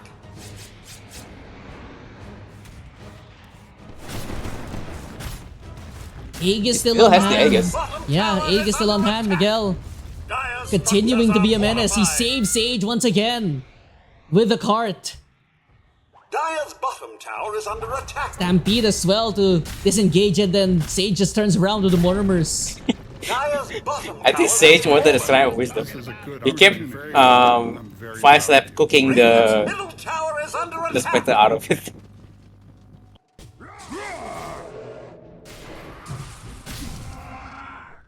It's just so rough right now for Team Heiki because these in and out engagements, Mao Mao. They're very Yeah, small. they're really- They're big, small engagements. But they're so big in terms of dealing so much damage. The mental They're really damage good as at well. kiting the Ursa as well. This Ursa also cannot stick to one guy. It's so methodical, Mao right now, how the way Sage+4 are playing. Yeah, and whenever the Ursa gets to hit someone, the center just won't hit the guy. Oh, Cynthia. Morty, who was that? Oh, Oh, Mao. yeah. Pretty tight. The no sister shroud to save you now.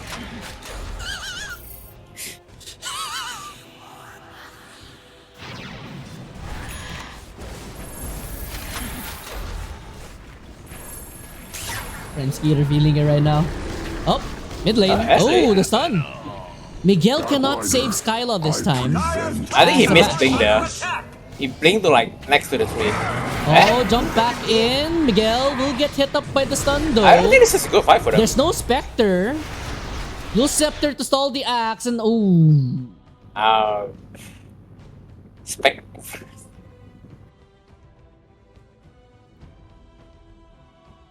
Spectre has Aghanim's though. Oh, that's true. I don't think they know. Is he going to jump the Tinker or? I think he jumps anyone he wants to at this point. I think the Tinker's just dead if he's not careful. This is going to be an Aghanim's reveal for the Spectre. As his fight is still going to keep on going, they have to be careful. Swap back there on top of Miguel. Miguel will use the outworks out to dodge that one out. There's a laser being flung out there. Ursa, or rather Miguel, will fall down. Jaunch gets a kill onto the Miguel, but looks like the Jaunch illusion will die out. And Ursa will get the kill onto Xiao. But look at the jump back. Holy The shit. backline kicker will just absolutely shred by Prime Skeeter. And Potosky falls down to Sage actually. Spectre joined their fight at the last possible second, so he practically did not join it. And they still won. Dire's middle tower is under attack. And, Yeah, he didn't get to use his Aghanim as well. Oh, he didn't even use. Oh, he didn't. Tower has fallen. Yeah, I think he forgot he probably forgot he had it in the backpack. I mean, I guess it still worked out. He still got the jump onto the Dire's Tinker. middle tower is under attack. They're not gonna go high ground for this one though. 30 seconds left on the Aegis. 22 gold lead. 22,000 gold lead. 38 minutes in. 47 to 33. Sage+4. They're the clear. They're in the driver's seat right now to push this to potentially 2-0 in the series. And look at these fights, Mao. All these fights. It's like this. It's probably 3 to 5 minute intervals of team fighting from the side of Sage+4. But again, it's like 4 kills, 5 kills, and again, it's 5 kills. Team wipe, team They're just wipe. really good at kiting. They're really just really good at kiting the Ursa. They also carry a person down like the most important kills. Also, so far, this Tinker has been a bit underwhelming. I mean, considering now that there's a nullifier on the Spectre, right? Like, it is really hard to play into Spectre, I think. But I'm not sure. Maybe it is the Spectre that's making it really, really fucking hard to play Tinker in this game. But so far, this guy, the Tinker has been. I don't see a lot of impact. I get him Scepter by the way on Witch Doctor. That's a very Witch Doctor. Dire's top tower has fallen.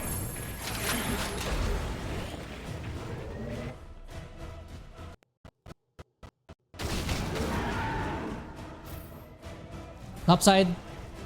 Siege will now begin here for the side of Sage+4. Dire's top Are they going tower up? is under attack. I think they're trying to threaten it. Sage on the sideline. It's really hard though. Refresher on the... Oh, jump in! Can he get the kill on the Witch Doctor? Huge notice. We'll keep it alive, but Josh will get first as well as Cynthia. Axe is also gone right back. And Potosky, he's getting kited once again. Prime Skeeter. That's a lot of damage, but Cynthia will dive back. But look at the bounce at the Chain Frost. Not quite there. Look at the laser. Oh, the tower! Oh, he's dead. The tower kills off Skeeter. The push forward now from the Tinker. Do they have enough damage? Fortified. I don't think they do. Skeeter falls down. Potosky doesn't want to try to push forward for this one. Doesn't look like he wants to. He hesitates. I say that, but here comes the Tinker. He's gonna TP back in. He's chasing. He's chasing. What's Looks this like he guy? finds a Oh, pass. juicy Witch Doctor. Here comes the ultimate, gonna get popped. The Warp Player as well. Potosky, as well as Yang. Can they try to turn around? You'll scepter up on the Tinker. They have no other form of help. Batman is still gonna try to join this fight. Warp Flare once again. Tinker trying to kite this one What out. is happening? Oh, they're kiting so well. The push forward. The lasso. Potowski's dead. 1 second off in range. 1 second. Oh, X is thinking about it. Thought about it. But nah, think no mana.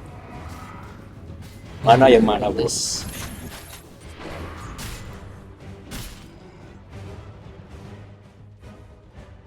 And again, it's just so much kiting on the side of Sage+4, but you see that Spectre though? I think Spectre was a little bit too cocky. The lasers plus the chain cross got the Spectre low, and a straight tower shot kills her. Of all things, to die to a tower. That was a pretty deep dive as well from them because of the Skylo did manage to get a really good ward inside the base. It probably helped them get the jump. Lincoln Sphere on the Tinker now. Ooh. Haste.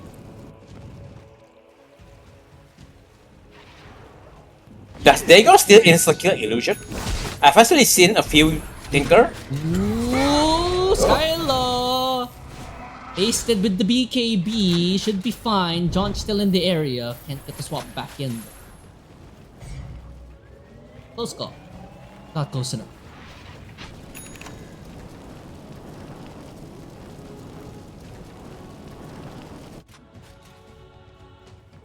$17-8 now on the Spectre, 12-7 on the Ursa. That's your carry head to head. And this is a really fun carry matchup to watch. Potowski against Prime Skeeter. Yeah, what? They're just two very talkative people, The forward. vocal people. A lot of trash talk in the stick. Dang, so be careful. Able to TP out here. Skyla, unable to get the jump. Potowski. He has to use it in range already. No BKB. It's gonna get bumped on. Absolutely shredded. Potowski uses the BKB and range to run away the Tinker. He gets jumped on. Tinker, he cannot low. die like this. Tinker's gone. Oh, the swamp It is good save. Is it enough to keep him alive? I think it is. Tinker is gone. But look at the rest of the team. It gets shredded. Shine with the death blow. Absolutely destroyed Heiki. What the hell just happened? The push forward here. Do you want to give it to him? Yang gets jumped. Skeeter kills him off. Yang is gone. Dire's middle tower has fallen. Okay, I believe that's game. That's game. GG. Dire's middle barracks have fallen. Shang, after getting jumped on the whole game, just death wards them down. Ultra kill to close up game 2. Can I again 3 guys? Go with Falcons. Wait, is it grand final going on right now? 2 grand finals? Not sure. Goodness gracious. Game number 2 ends off in a banger. 19-8. 12-8. Prime Skeeter, Potowski. This carry head-to-head matchup. Prime Skeeter again gets W over Potowski. Will game number 3 be the last game here of the season? Or is Team Heiki, are they gonna continue to fight for the grand finals here? We're gonna see more Sage+4Actors and Team Heiki more after this short break.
Alright, hello everybody, welcome back to another Lions League Dota Grand Finals. Sorry for the long wait.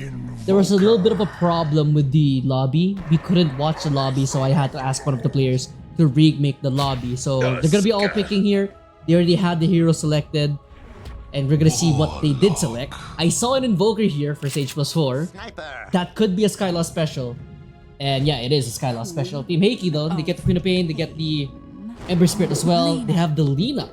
Prime Skeeter this time on the Alchemist. So looking at the lineup right now, Mau Mau, who do you favor? I'm thinking. What is this? Is this mid Dawnbreaker? I think it is mid Dawnbreaker, unless they're swapping roles.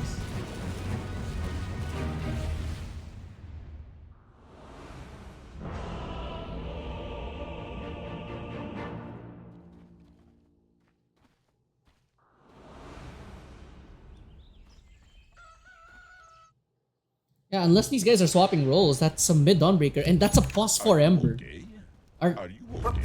There's a classic thought that this guy likes playing the weird heroes.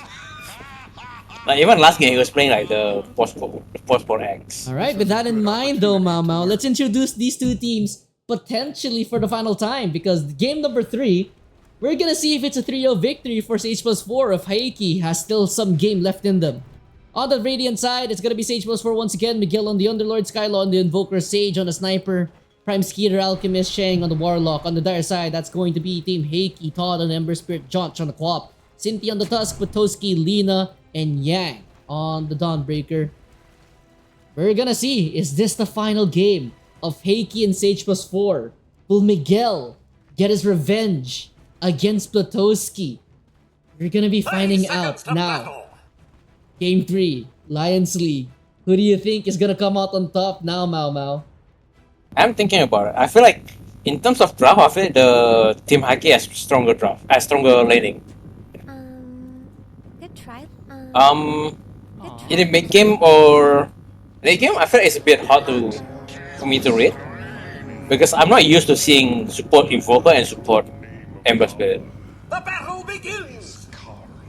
I feel like Radiant has stronger late game because they just have the Warlock team fight.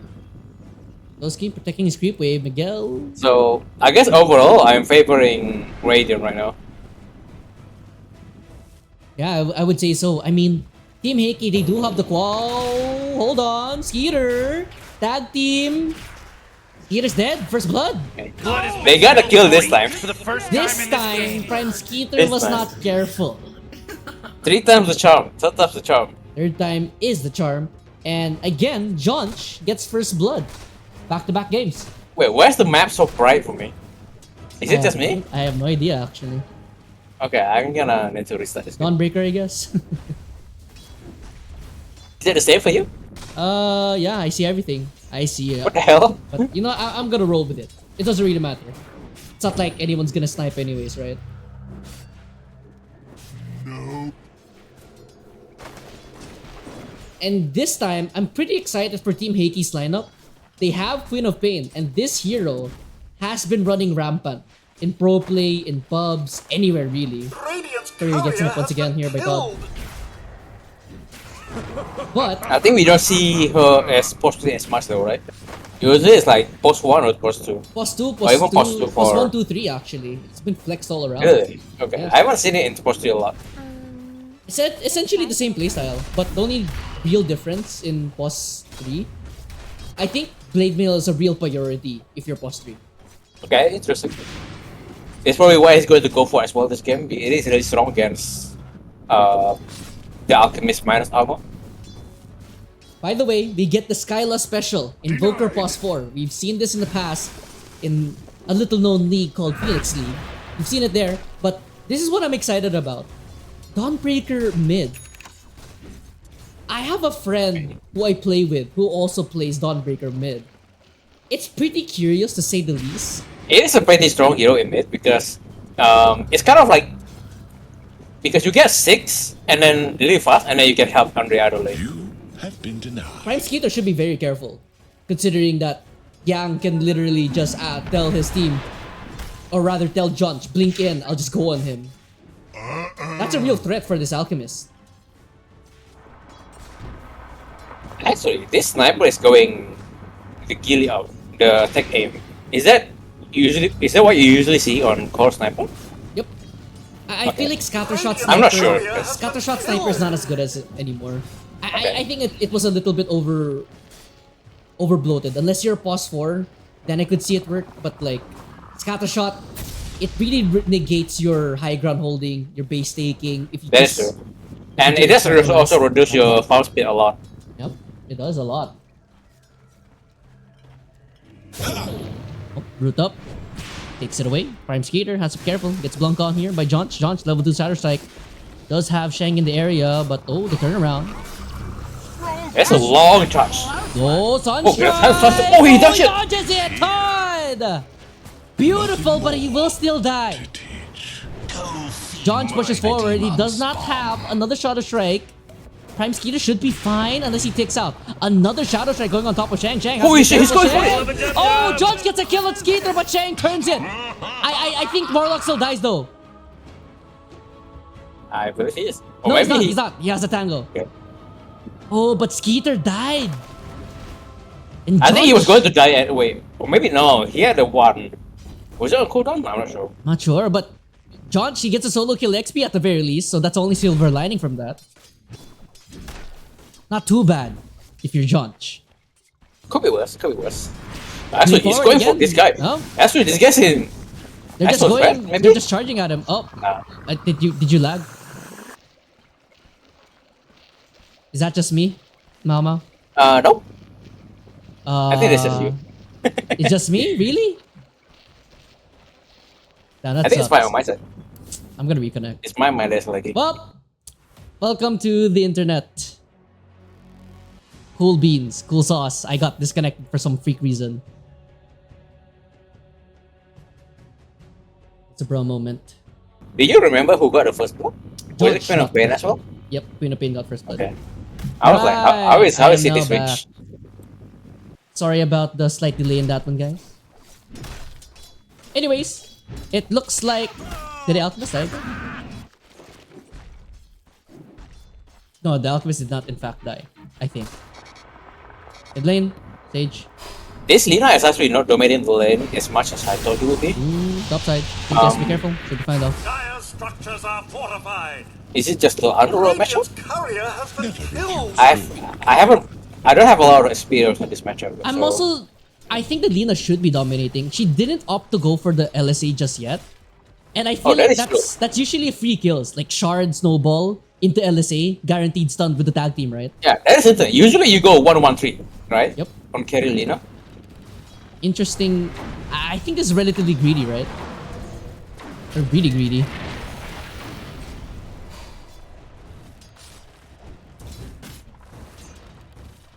I must be on the bed. It's looking for the sniper. Where's sniper? Oh, it's farming. Sniper is taking his own camps You there. saw the gang come. That's actually pretty crazy. Oh, Skylaw has to be careful. I think he's saving the Oh, cold that's snap, really but greedy. he's just... Oh, he doesn't use the cold snap. Okay. Barely gets it off.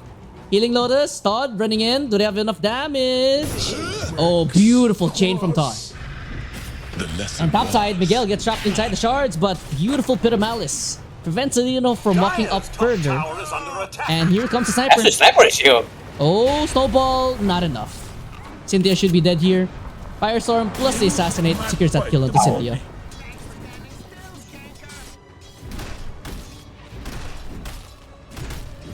Yang does have the Solar Guardian though.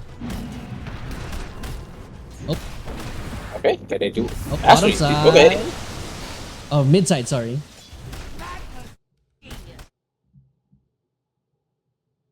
Hold on a second. Okay, so I guess they just abandoned this bottom lane. It is a hard lane for Alchemist.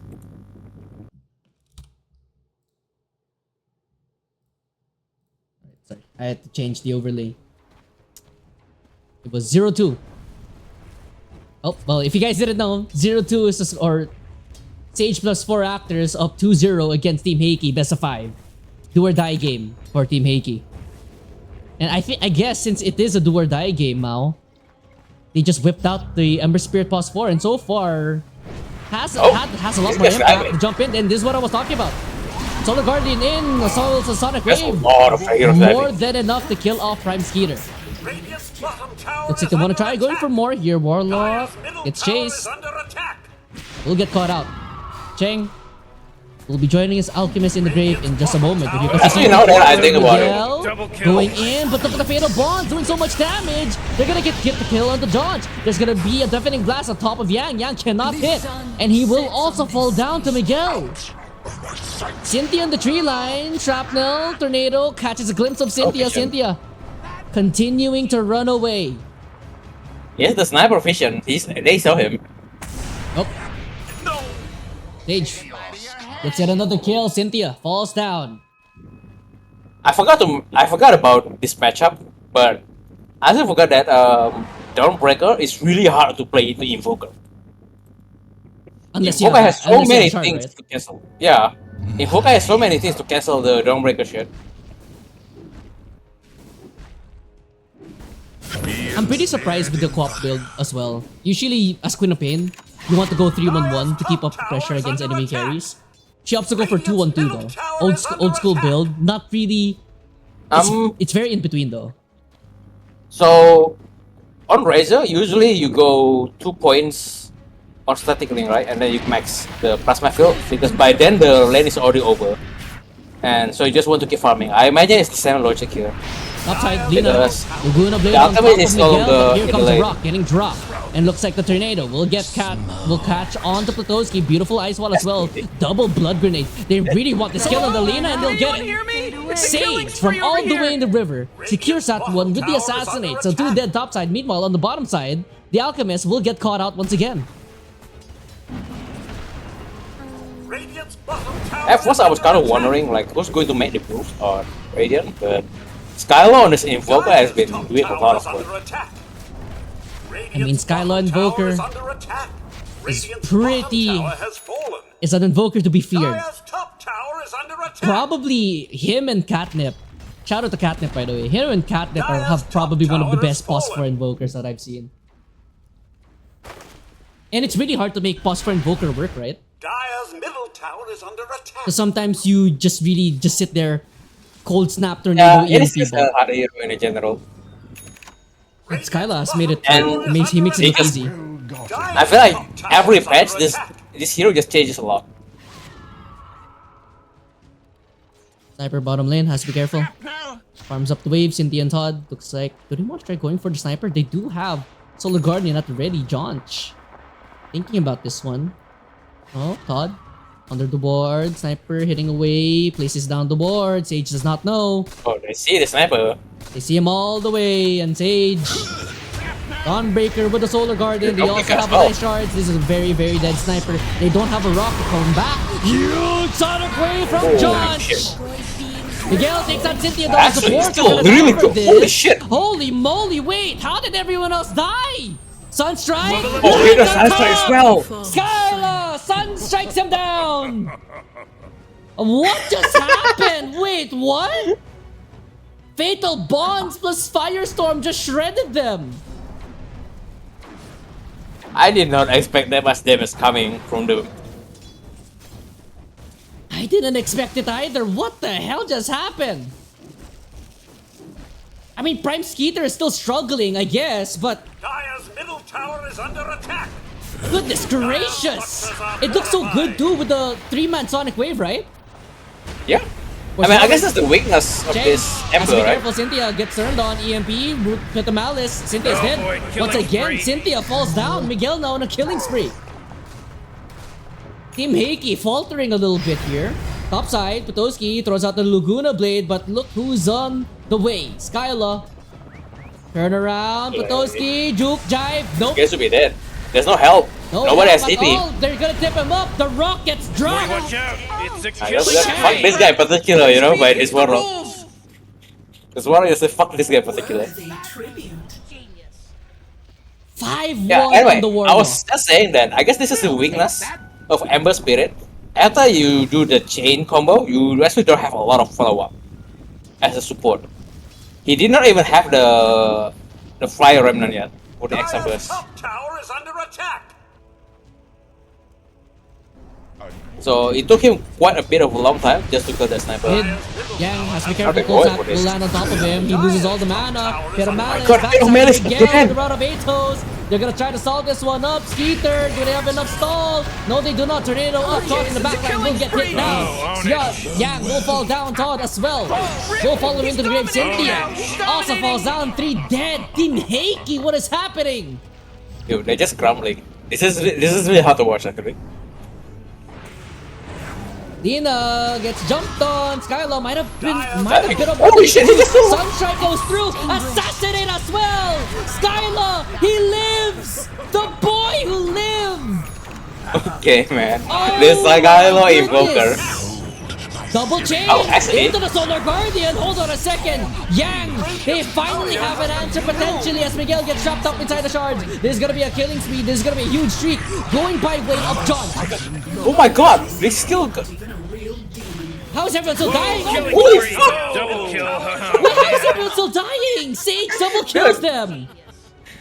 They went on the underlord and the underlord just presses buttons and then everyone died. Bottom tower is under Oh attack. my goodness. Team Heiki, not like this.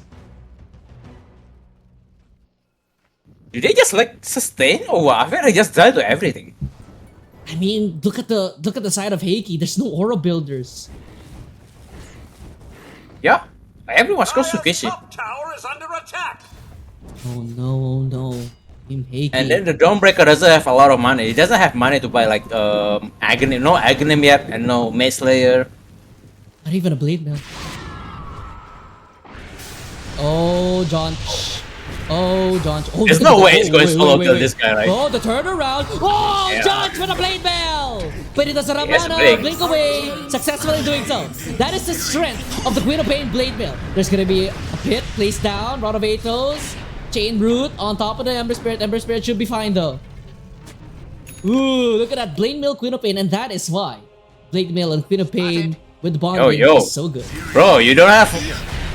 Bottom They side. just- yeah, it's just fighting. Holy Rockets shit. Drop onto the 3-man and a huge fatal bond. Yang will be able to get out of this one, but Skeeter charges forward. Sunstrike misses out on Yang, but here comes the Sonic Wave right on top of Prime Skeeter. He's gonna get that kill. I hear an assassinate going through. We'll get the kill on the top at the very least. Jonch will be pushing forward to Blade Mill, but I feel like he might have made a mistake. Jonch falls down to Miguel, even with the Blade Mill, doesn't really matter. They shrug that off. They share the damage all around. Dire's bottom tower is under Potowski attack. yet to have a Maelstrom. And looks like another tier 1 tower will be falling in just a moment. Dire's bottom tower is under So attack. I know it doesn't look like it, but the Alchemist is actually 1-5. Oh. He has been participating in a lot of fights, Radiant's middle tower is under attack. Oh no. and Look at he's Invoker. actually, dude, he's actually not very farm right now. Invoker is hunting. Oh. Invoker. Invoker. It was that Oh, he wants him. nice red ass. Does he have any help? Smoke. Invoker places down the boards. Up. Yes, the vessel. He decides against it. But look at the smoke gank on the opposite I think side he of the still map. wants more. He's looking for it. He's still looking for the opportunity. Yeah, he's just chilling around. He here. was the ass. He was the cheek. Oh, Sniper will be TPing to the One, mid lane. Shallow. He dodges out that smoke. I gank know you from the want it. supports. Yeah, they're going over. I know you want it. Let's go for There it. it is. The Fang Blast, EMP right on top of him. AD Rune as well on the Sniper. Is this enough damage? Assassinate to the AD Rune. Shreds him. And here comes Miguel going forward with the Tornado. It's an absolute disaster here inside their own jungle. Yang falls down. Blade Build does not matter. That assassinate. Oh, it was the DT. Okay. I was surprised because that assassinate killed the Lina from half health.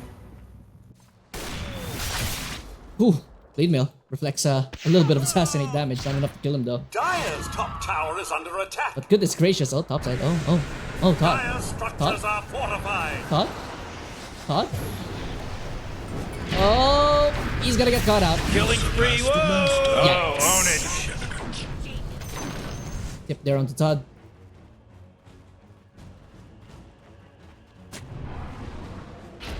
"17 minutes in, 26 to 11. This is a revitalized Sage Dire's plus 4 top squad. tower is under attack.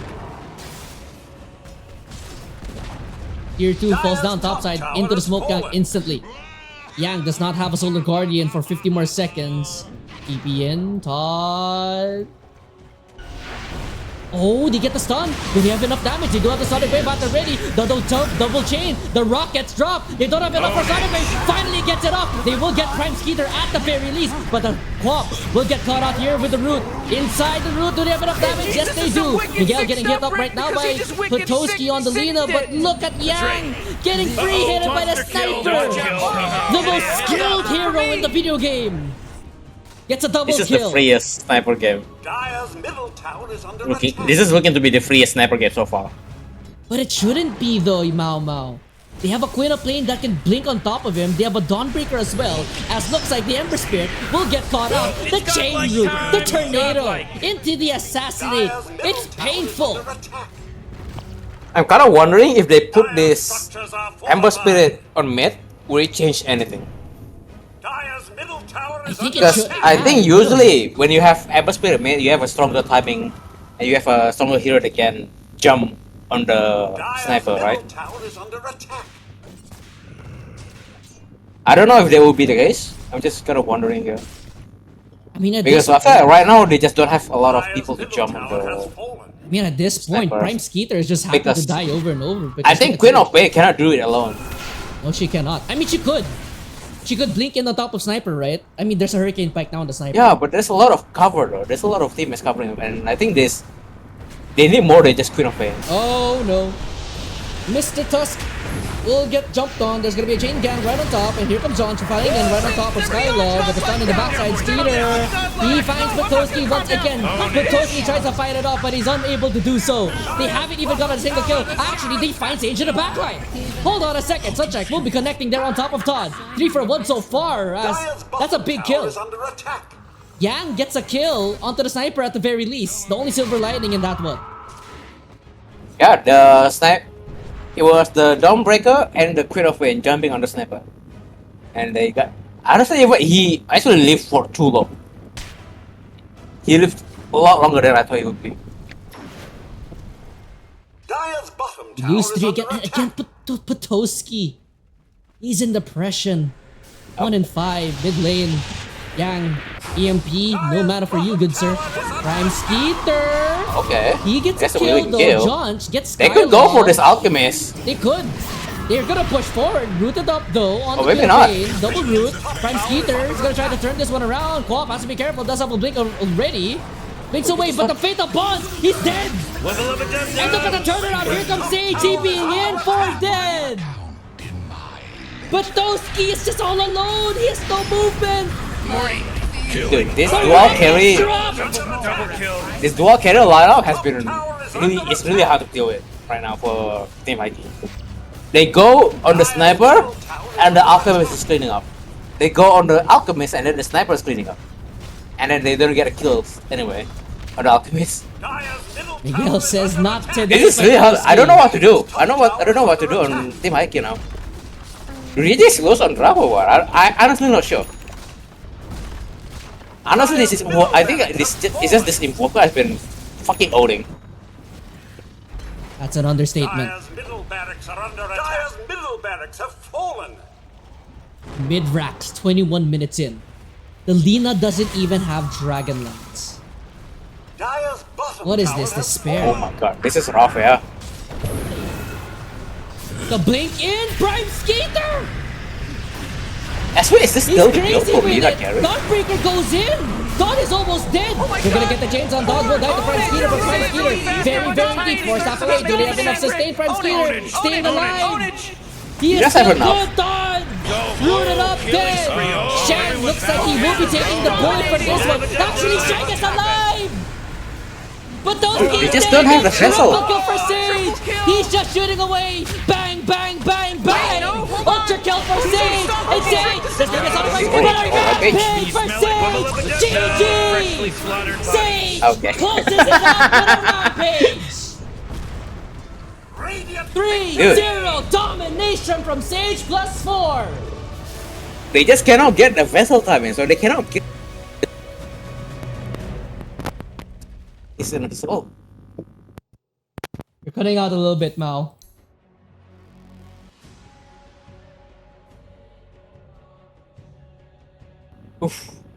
Honestly, there was a crazy game.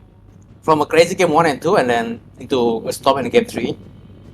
20-3 from Sage. A rampage to close out the series. You couldn't have asked anything more from Sage plus 4. Yeah. Goodness Right? gracious. At the start of the series.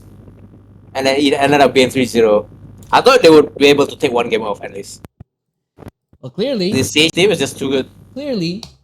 you are a caster curse. You're cursing everything. But with that in mind, At least I get the winner right. yeah, you did get the winner right. But that's just nothing else can be said about that game, Mao. That wraps up Lions League Season 1. Yeah, congratulations to Sage. This is like the liquid run at 27. They lost at upper bracket round 1, and then they just go to the lower bracket into You know grand what final they, you know to what they win it say, all. Mao? You know what they say? Upper bracket is for For pussies. bitches, upper brackets for bitches. That's what. Yep. And with that in mind, that's gonna wrap things up for tonight. So Mao, thank you for joining me on such short notice. Everyone was busy for tonight except for you. Thank you for joining. Thank you for the organizers, to the organizers of Lions Dota League.